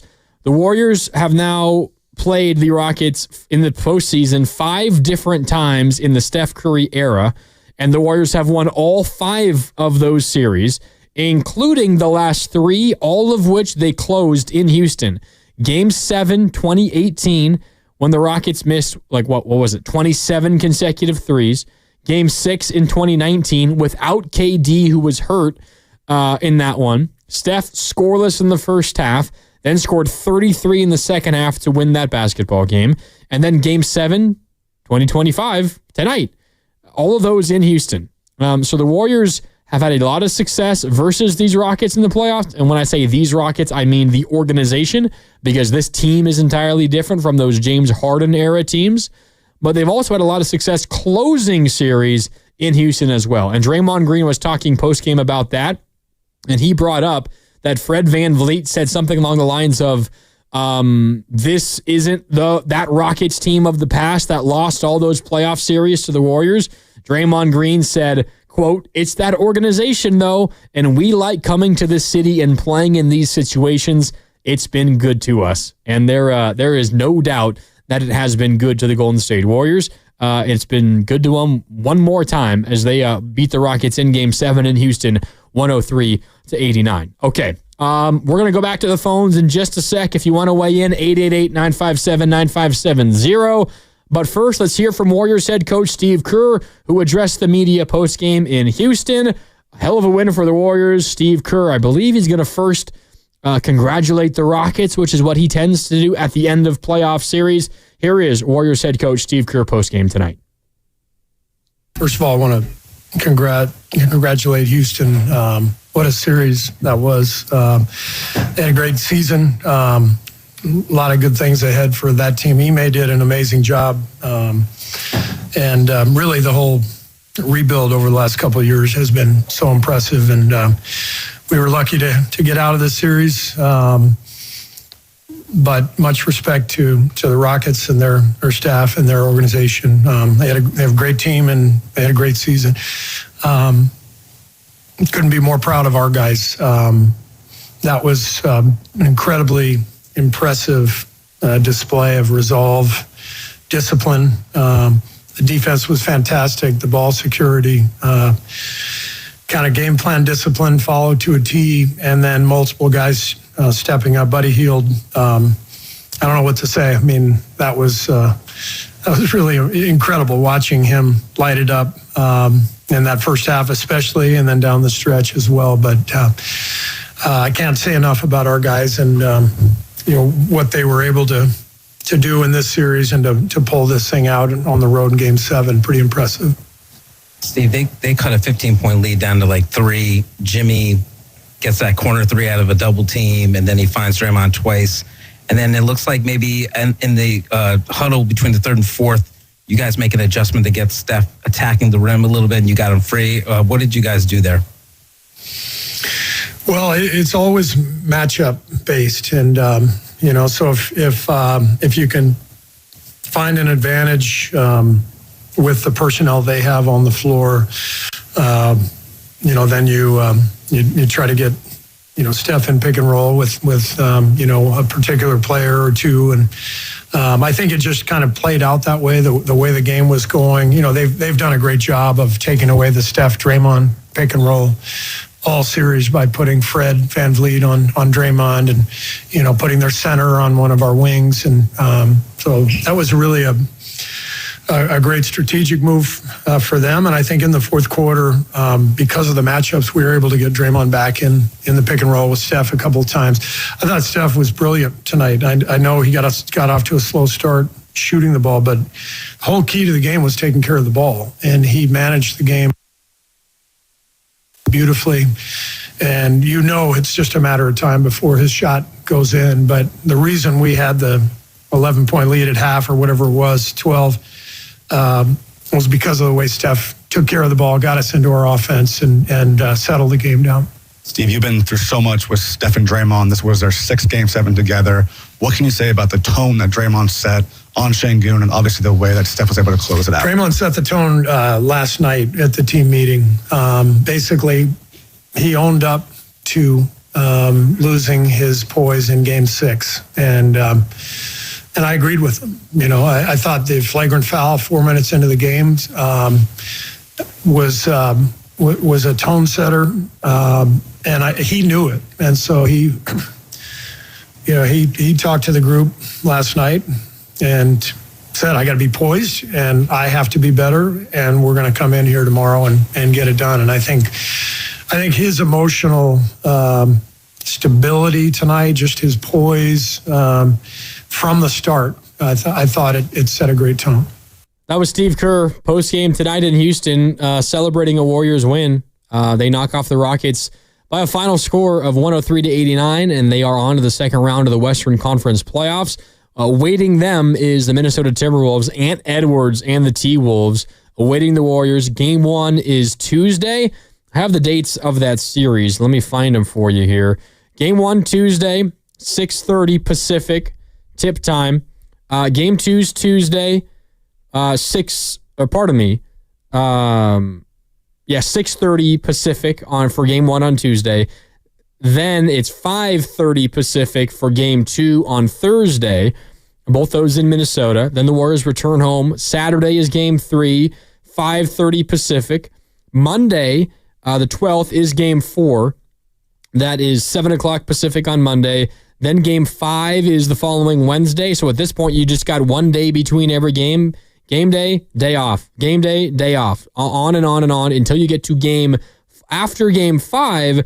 Game 6 isn't until Sunday the 18th. So you play Wednesday the 14th for Game 5, again, if these are necessary. And then Game 6 back in San Francisco is 4 days later on Sunday the 18th. You play every other day. Then you play Wednesday the 14th. You have the 15th, the 16th, and the 17th off before game number 6 on Sunday. Then again, just one more day off before a potential Game 7 coming up on Tuesday. We don't yet know the times for that Game 5 and 6 because it's going to depend what else is on the schedule for the other series, and we won't know that, of course, until either those series end or they don't at that point. So we will see. But Steve Kerr celebrating Draymond Green for kind of setting the tone at the team meeting, spoke in front of the team yesterday before the game today, of course, kind of owning up for what he did in Game 6, the flagrant foul, which did not go over well, and the Rockets kind of responded to that. Draymond was awesome in this one. Offensively, scored 16 points. First time he was in double-digit scoring in this entire series. I thought this was maybe his most complete defensive game. He had the amazing defensive moment at the end of Game 4 when he stonewalled Alperen Şengün, and the Warriors held on to take a 3-1 series lead, and that was a gigantic moment and maybe his most publicized defensive moment in this series. But you take the game as a whole, this was probably Draymond Green's best defensive performance in this series as well. I mean, Şengün, who was his matchup for the majority of this one, had 21 points on 23 shots. That is absolutely disgusting efficiency, and a big reason for it is what Draymond Green did defensively. Now, Draymond did pick up a technical foul in this one. He got fouled on top of the key just across half court by Van Vliet, who reached in, and then as he was reaching in, or right after he reached in, Draymond then flailed his arms and legs and connected with Van Vliet and was called for a technical. But for the most part, he kept his emotions under control and he was willing to attack the basket, and he looked to shoot and looked to score. And it was a big reason why the Warriors won this basketball game, those 16 points. He was a Game high, plus 18, Draymond was in his 40 minutes, and the Warriors win 103-89. Yeah, I also think one thing that was brought up in that Kerr post-game presser that is worth noting is, I believe it was Om Youngmasuk who asked the question of Steve. Om Youngmasuk of ESPN, covers the Warriors for ESPN, essentially asked Steve about the way the Warriors offense kind of changed in the second half and how they got Steph Curry going. And the way they got Steph going was kind of getting him to the rim. Steph got up 16 shots, and 10 of them were threes. He was 4 for 10 from deep. That means he was 4 for 6 from 2, and I think all of those makes were right around the rim.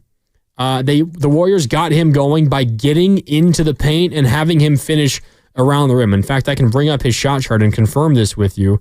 Steph Curry in this game, all of his makes from two-point land were right around the rim, which I know isn't necessarily like unheard of, but it got him going, and then he got the three-point shot working after that. And that's kind of been the way the Warriors have worked this series.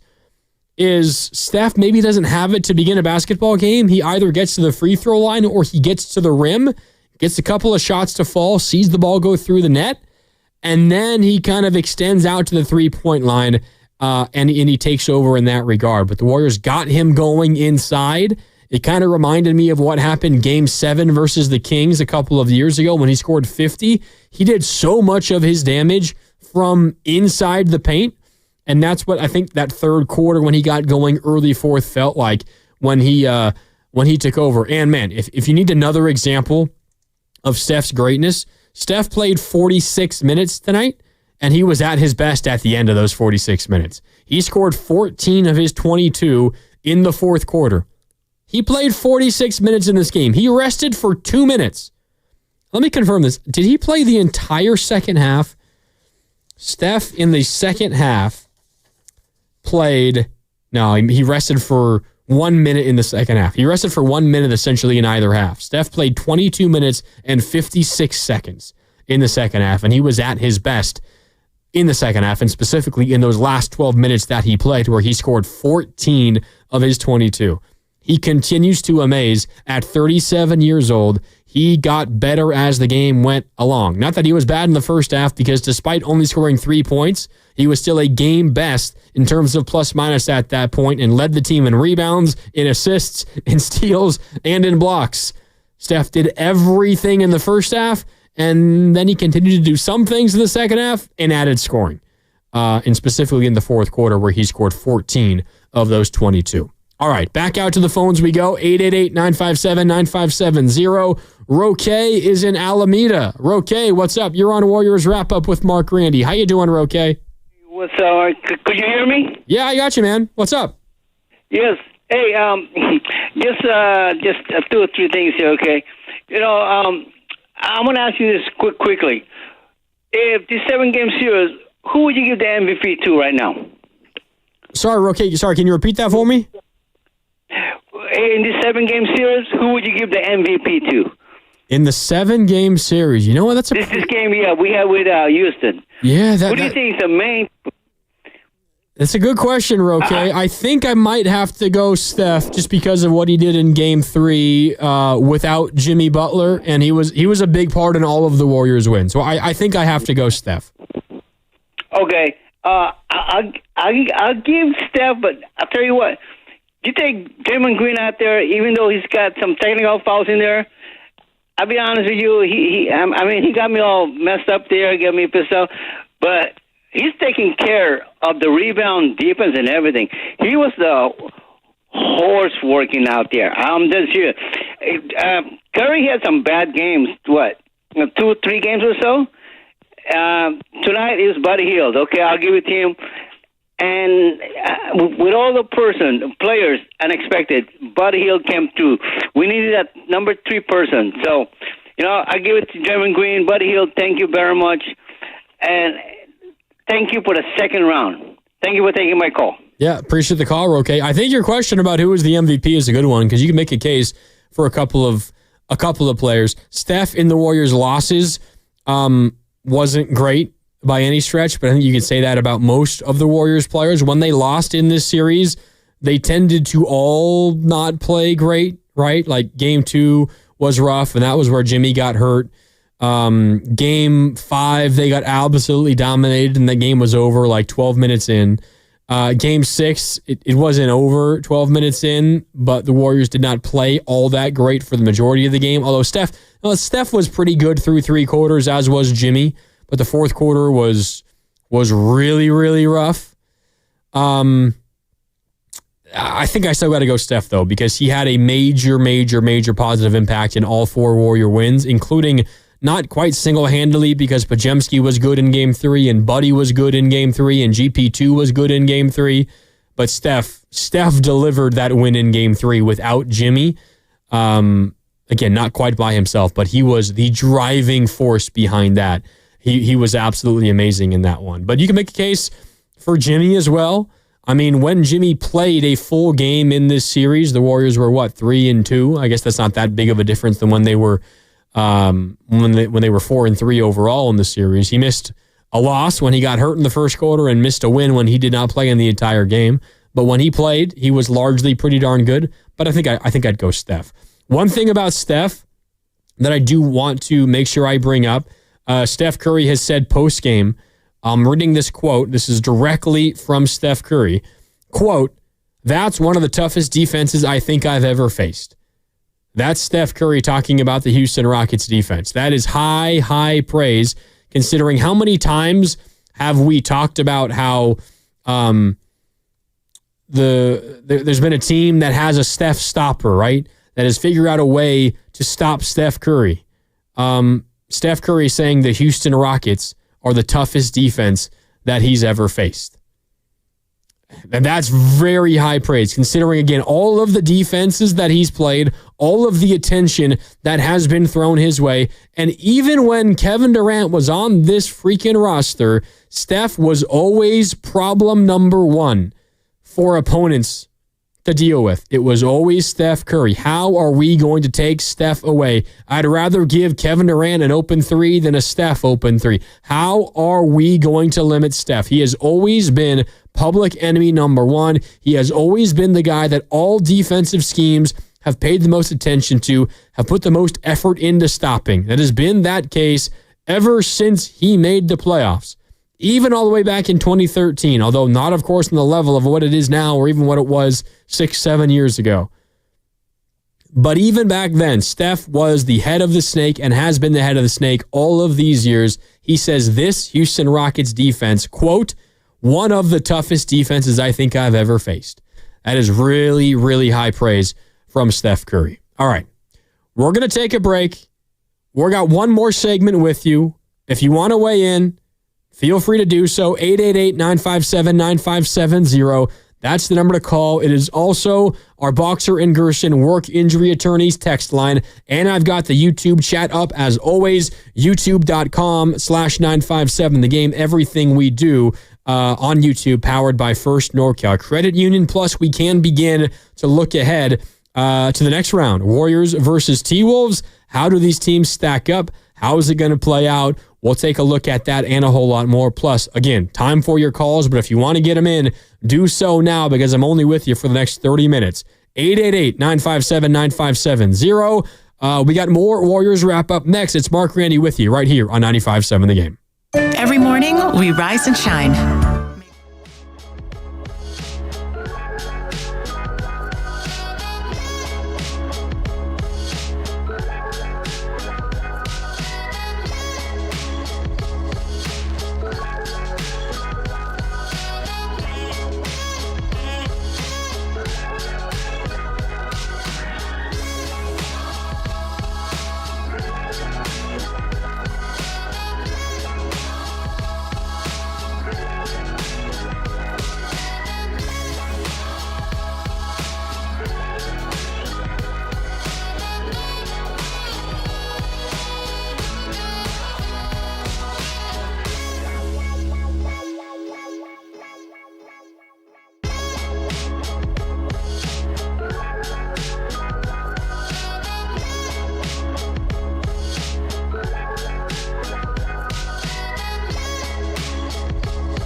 sideline. Buddy Hield knocks down another triple. Buddy Hield is on fire here in Houston. 6 of 7 from the field. He has 16 first half points. And the Warriors have an 11-point lead, 42-31. Now back to Warriors Wrap Up on 95.7 The Game. I want to take you guys behind the curtain a little bit here at 95.7 The Game, because when we got a Warriors road game going on, and specifically a big game like, of course, tonight was a Game 7 of a postseason series, Tim Roy's always at the peak of his powers, at the top of his game. But you don't even need to you don't even have to be actively listening. You hear certain Tim Roy isms, or you hear the tone of his voice, you know something big happened, and you could hear him in almost every single one of those Buddy Hield threes. And the way we have it set up here at 95.7 The Game is the studio that I'm in right now is our normal on-air studio. If you're watching on YouTube, you can see parts of it, and you probably know generally what it looks like through all the shows that you see here. But through the glass that I'm looking at right now, it's where our guy Cam Williams sits, our Warriors network coordinator. And out the door of the studio that Cam is in is an area where we got a bunch of desks and seats, and we got a big TV. And that's where I and all of us, when there's a big game going on, we sit out there and watch. And what Cam likes to do is props the door open from his studio to the area that I'm sitting in watching the game. And I'm watching it on TV. The radio, obviously, we're live. Like, Cam has a direct line to Minnesota. We are live. We're getting information the second that it happens from the great Tim Roy. And I'm on delay on the TV. So I don't even know exactly what's going on. I can't hear or understand every word that Tim Roy is saying. But when I hear Tim Roy say, he got another one, like I know something's coming up. I know something's happening. And there were like 4 different times throughout the game tonight where I hear that I hear it in the background. I hear Tim Roy, that tone, not quite screaming, but like you can tell something big happened. And then what is the extra tell? What is the extra giveaway? Is Cam will get up out of his chair and look at me. I'm like, Cam, you don't got to spoil this for me, all right? And then I just keep watching the game on the TNT or NBC Sports Bay Area broadcast, and I eventually see it. But that highlight made me think of it, because I think that was one that I heard bits and pieces of. I could tell something was going to happen, and then I keep watching, and like 15 seconds later, that it did happen. But that was just what Buddy Hield did today. He made Tim Roy spoil things for me over and over and over again. That's what happened. But I'm not complaining. Keep it up, buddy. I would much rather continue to be spoiled, but you have it spoiled for me when you keep making threes as opposed to the alternative. So keep hitting some threes, buddy. All right.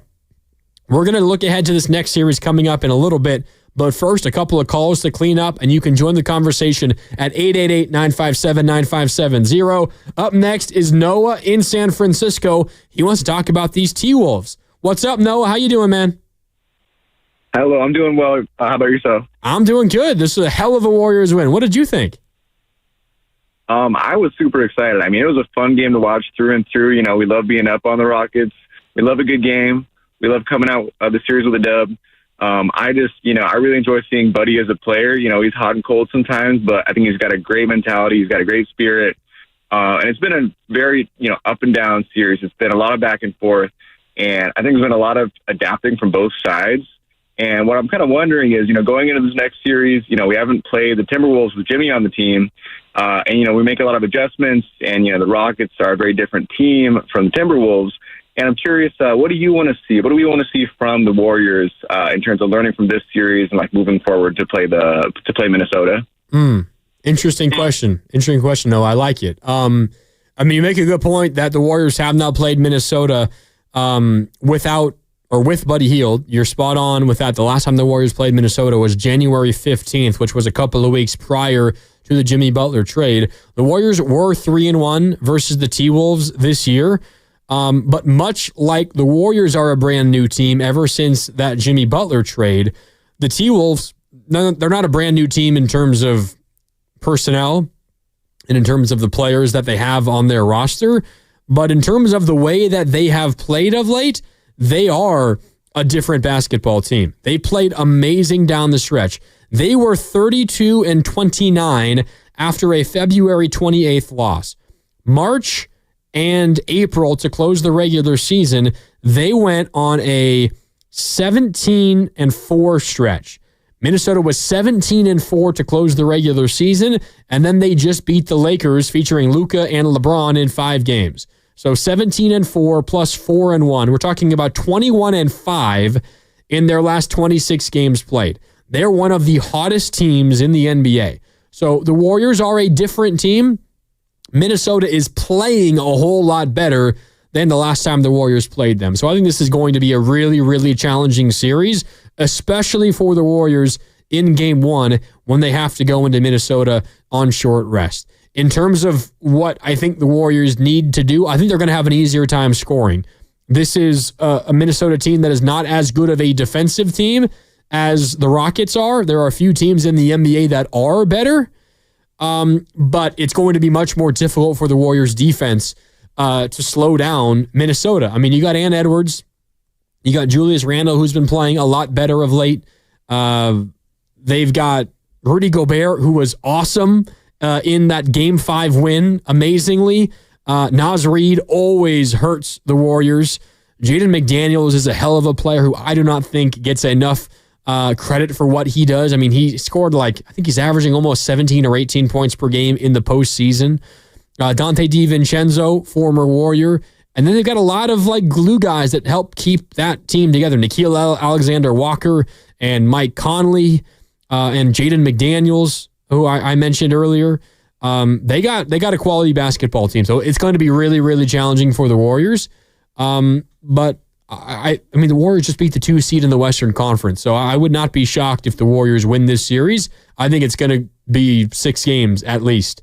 But it's going to be hard for the Warriors to take Game 1, considering how tired they're going to be. Not just having played today and having to play again on Tuesday in Game 1, but look at the minutes totals in this game. Steph Curry played 45 minutes and 31 seconds. Jimmy Butler played 44 minutes and 41 seconds. Podziemski played nearly 40. Draymond Green played nearly 40. Buddy Hield played 37. Obviously, the big ones are the Steph, the Jimmy, and the Draymond minute totals, considering those are all 35 years or older. It's going to be a challenge early on, especially against a Minnesota team who, again, the last time they played was April 30th. So Warriors play on Tuesday. The T-Wolves will have been off from the previous Wednesday. So they had Thursday, Friday, Saturday, Sunday, and Monday off. They had 5 full days off leading up to an evening game on Tuesday. I think, as one of our callers pointed out earlier, 5.5 days of rest before they tip off, while the Warriors will have a full day off and then, the day leading up to the game. And that's it. For a team that is dramatically older than the Minnesota Timberwolves are, that is not going to be an easy thing, but we shall see how it all plays out. All right. Back out to the phones we go, 888-957-9570. Eric is in San Jose, and he wants to weigh in. Eric, how you doing? You're on a Warriors Wrap-Up. Doing well, thanks. No GP2 tonight. I know he was out with an illness. Do we know what that was? Steve Kerr just said pregame that he woke up feeling really sick, and there was no chance he could play. We don't know the details, though. Okay. It pains me to say it because I like the guy personally so much, but it seems that he's just lost a step. And Game 6, he was assigned to stop Fred VanVleet, did not succeed, and we figured out a way to do it without him tonight. I wonder what you think his fortunes are for the rest of this playoffs. Yeah, appreciate the call, Eric. I think he's going to play. When he's healthy, he's going to get some run. For as bad as he was in Game 6, he was also amazing in Game 3. I don't have the numbers in front of me immediately. I can go and find them. But he scored 9 points in a row in the fourth quarter at one point. In Game 3, had 11 points total in that fourth quarter in game number 3, and he finished that game with how many points? Was it 14? Was it 16? GP2 finished that game with 16 points. So we can point to Game 6. It was his job to slow down VanVleet, and it failed miserably. But the Warriors lose Game 3 without him. There's no doubt. He was awesome in Game 3. He's going to be asked to play a key role. I would imagine we will see him at times on Anthony Edwards. I'm not sure the Warriors have any answer for Anthony Edwards. They're going to have to try to contain him with multiple guys. But in terms of bodies to throw on Anthony Edwards, it's probably Moses Moody. It's probably GP2. You don't feel great about Draymond on him. You might be able to put some Jimmy Butler on him. We will see. But that's, of course, going to be the biggest challenge for the Warriors is finding a way to slow down Anthony Edwards. Minnesota is not the same beast defensively as Houston, but they are quite a different beast and a more challenging beast offensively, right? This should be a higher scoring series.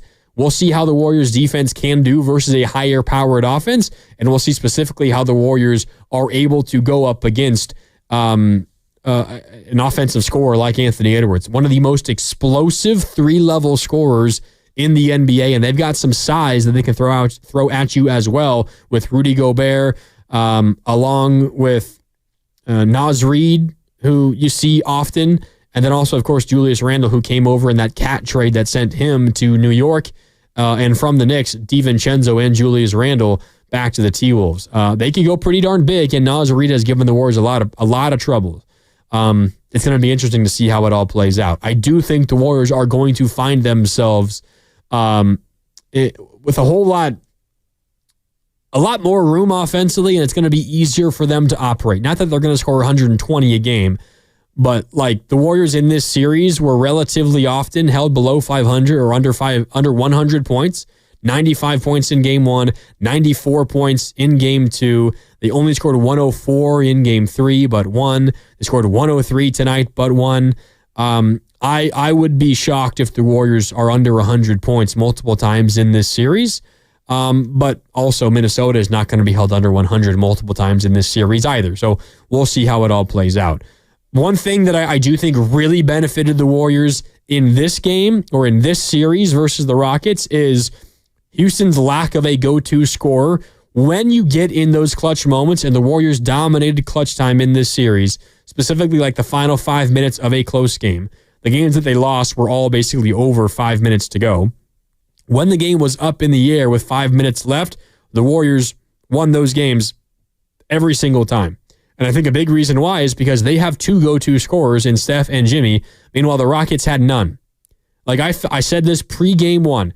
In clutch moments, the Warriors will have by a mile the two best players on the floor. And I think that played itself out in this series. I cannot say that versus the Rocket or versus the T-Wolves. Maybe you think Steph's the best player on the floor. Maybe on a given night you think Jimmy's the best player on the floor. But Minnesota has a dude on the other end in Anthony Edwards, and he is going to be able to carry the Rocket or the T-Wolves in moments and down the stretch in basketball games. It's different. They have a guy they can throw the ball to and just have him get them a bucket in big moments. The Rockets did not have that. As a result, I think the Warriors could really suffocate the Rockets down the stretch of basketball games. It's going to be a whole lot more challenging for the Warriors to do that versus Minnesota. So we'll see how it all plays out. Again, that series kicks off on Tuesday. It's a 6:30 tip-off on Tuesday, which means our Warriors coverage begins at 5:30 right here on 95.7 The Game. But, of course, we're going to be talking Warriors all day long and all week long, including tomorrow, right here on 95.7 The Game. But, again, that series, it kicks off Tuesday for Game 1, then Thursday, Game 2, both those in Minnesota. Saturday, back at home for Chase Center is Game 3. Monday, Game 4 at Chase Center. Wednesday, if necessary, in Minnesota, Game 5. That's next Wednesday, of course. So these games are every other day up to this point. Then it gets funky for Game 6. After, through the first 5 games, every other day, you play Wednesday the 14th for Game 5. Then you don't play until Sunday the 18th for Game 6. You have Thursday off, you have Friday off, and you have Saturday off. 3 full days off before you take on the T-Wolves on Sunday in Game 6, if necessary, and then Game 7 back in Minnesota the following Tuesday. So, again, only 1 day off after that Game 6 game. Again, Games 5, 6, and 7, all if necessary. But for the first chunky games, it's just every other day, and that probably benefits the T-Wolves, who, one, have more rest now. They will have had 5 full days off before they play on Tuesday. The Warriors only 1 day off, and they're a younger basketball team, and they're probably more able of bouncing back after just a single day off than the Warriors are, who are led by Steph Curry and by Draymond Green and by Jimmy Butler. All right, final few minutes with you here on Warriors Wrap Up. If you do want to weigh in do so now. You're running out of time at 888-957-9570. I did want to run through a few factoids about this game today, specifically about a 3-1 series lead in Game 7s in general. First of all, Game 7. Tonight, the 12th Game 7 in Warriors history, and the Warriors won it.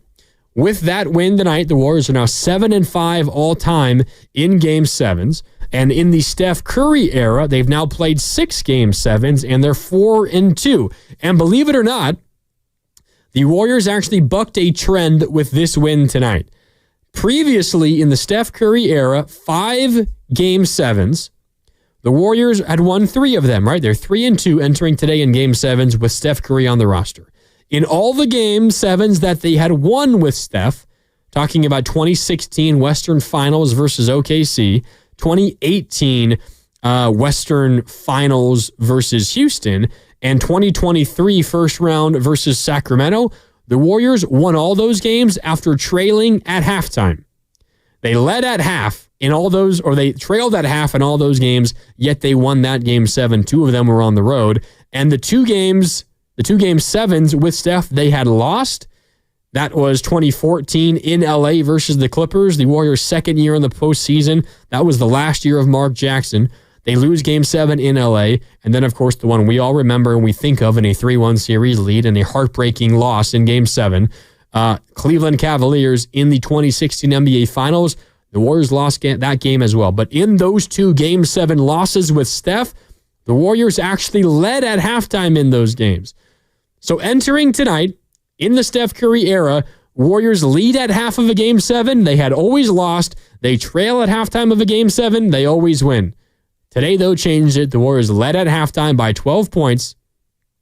And they ultimately come out and win this basketball game by a final score of 104-93. They held on, and they got the job done in this one.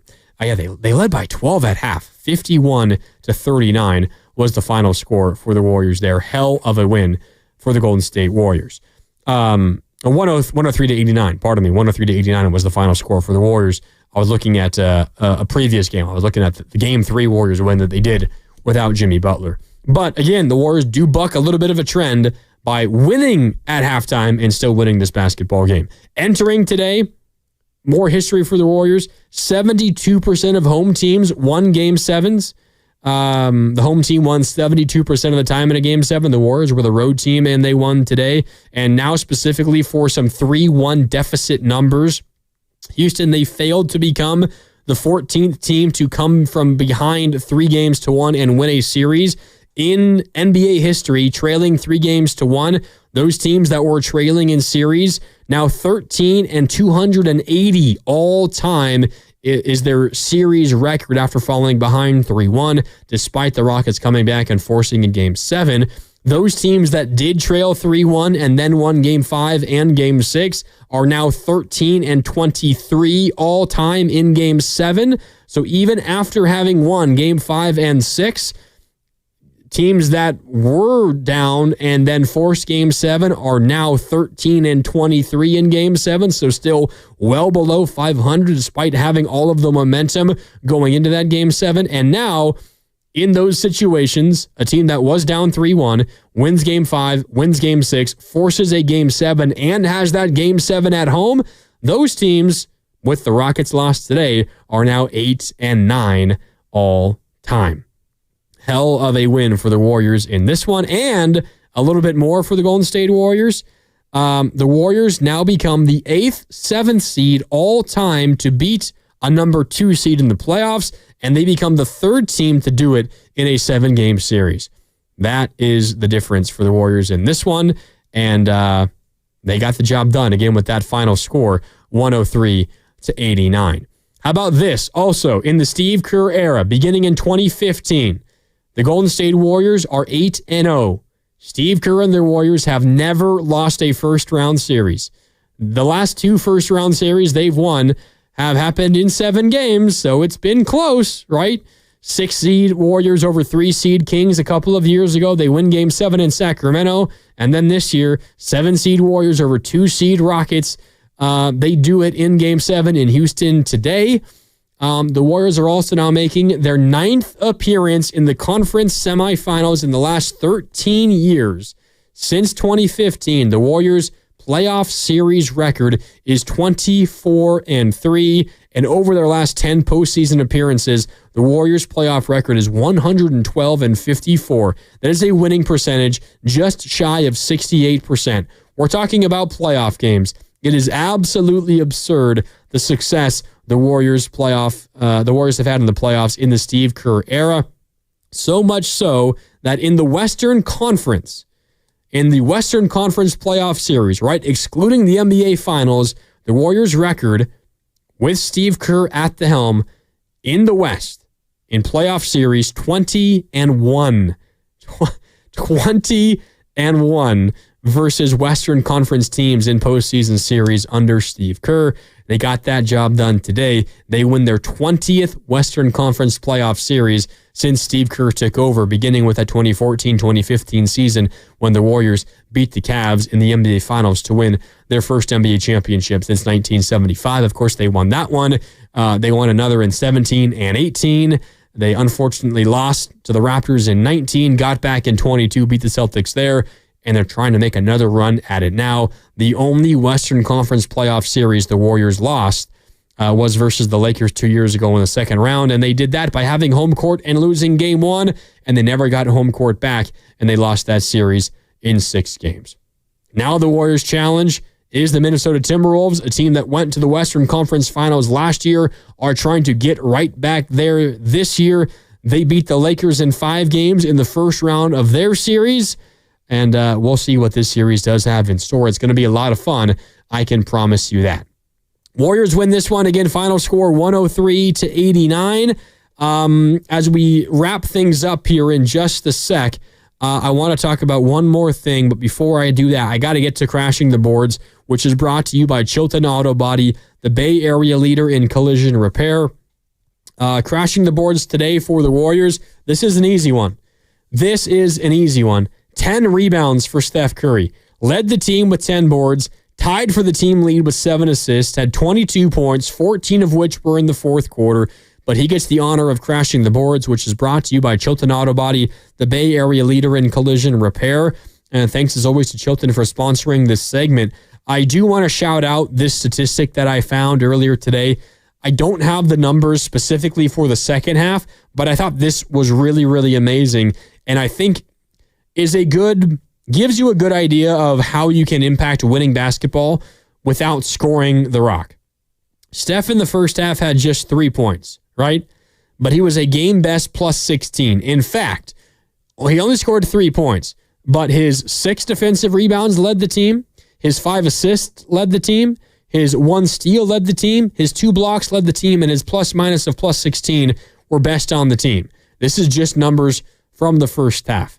And to go even a step further in this, Steph Curry, including tonight, has played regular and postseason 1,180 games. We're talking about nearly 1,200 basketball games. Number of times where Steph in a first half has had 6 rebounds, 5 assists, and 2 blocks in the first half. 1 time, and that 1 time was tonight. So Steph only scoring 3 points. You might say he had himself a bad half, but he had himself a half the likes of which he has never had before in his NBA career, at least in the first half. And then he took over and scored 19 points in the second half and scored 14 of those 19 in the fourth quarter and helped the Warriors ice this game and ice the Rockets out of the postseason after Buddy Hield carried the Warriors through the majority of this basketball game. Then it was Steph and it was Jimmy that took over. I mentioned that it was a 3-point game late in the third, 66-63 Warriors. They then went on a 31-14 run over the next 12 minutes of basketball, spanning the end of the third and the beginning of the fourth. Of those 31 points, 21 were scored by Steph and Jimmy, 12 by Steph, and 9 by Jimmy. That run is what won this basketball game for the Warriors, and as a result, they're headed into the second round of the Western Conference playoffs. And they do it today. The last thing I want to touch on, it was the turnovers. Turnovers, the story of this series. I was telling you guys before this basketball game tonight, The Warriors are really getting beat in nearly every single statistical category. One that they have consistently been good at is the turnovers. And they did it in a big way today. They only turned the ball over 7 times. The Rockets turned it over 11 times. Not a bad number for the Rockets, but 4 more than the Warriors had. And the Warriors turned those 11 turnovers into 18 points off of turnovers. The Rockets turned the 7 Warrior turnovers into 12 points the other way. So the Warriors positive on the turnovers and positive in the points off of turnovers. If the Warriors do that, they become a very, very difficult basketball team to beat. And that was the case today when they win by a final score of 103-89. All right. That'll do it for Warriors Wrap Up tonight. Thanks so much for tuning in. A long night here, but that's what you got to do when the Warriors win a Game 7. Next Warriors basketball game is coming up again on Tuesday. 6:30 is the tip-off, which means pregame coverage with Warriors Live begins at 5:30. That will be Willard and Dibbs with you for Warriors Live coming up on Tuesday. Looking forward to that. But before Tuesday, we have a lot of Warriors talk tomorrow right here on 95.7 The Game, beginning in the morning with the two Joes, Spadoni and Shasky 6 to 10, then Steiny and Goo from 10 to 2, and then Willard and Dibbs from 2 to 6. I would imagine a lot of Warriors talk coming tomorrow here on 95.7 The Game, reacting to tonight's Warriors win, and then looking ahead to Ant Edwards and the T-Wolves coming up in the second round of the Western Conference playoffs. Again, that series kicks off on Tuesday at 6:30. All right. For Steven Risotto, for Cam Williams, my name is Mark Randy signing off. Thanks so much to all of you, the texters, the callers, the YouTubers. Thanks so much for being here all night tonight. Looking forward to doing this again. Another Warriors basketball series is coming up. It feels good to win a series, and it feels extra good to do it on the Rockets' home floor in game number 7. Thanks so much for tuning in. My name again is Mark Randy signing off. Have a good night. We'll talk to you next time on 95.7 The Game. Summer is better with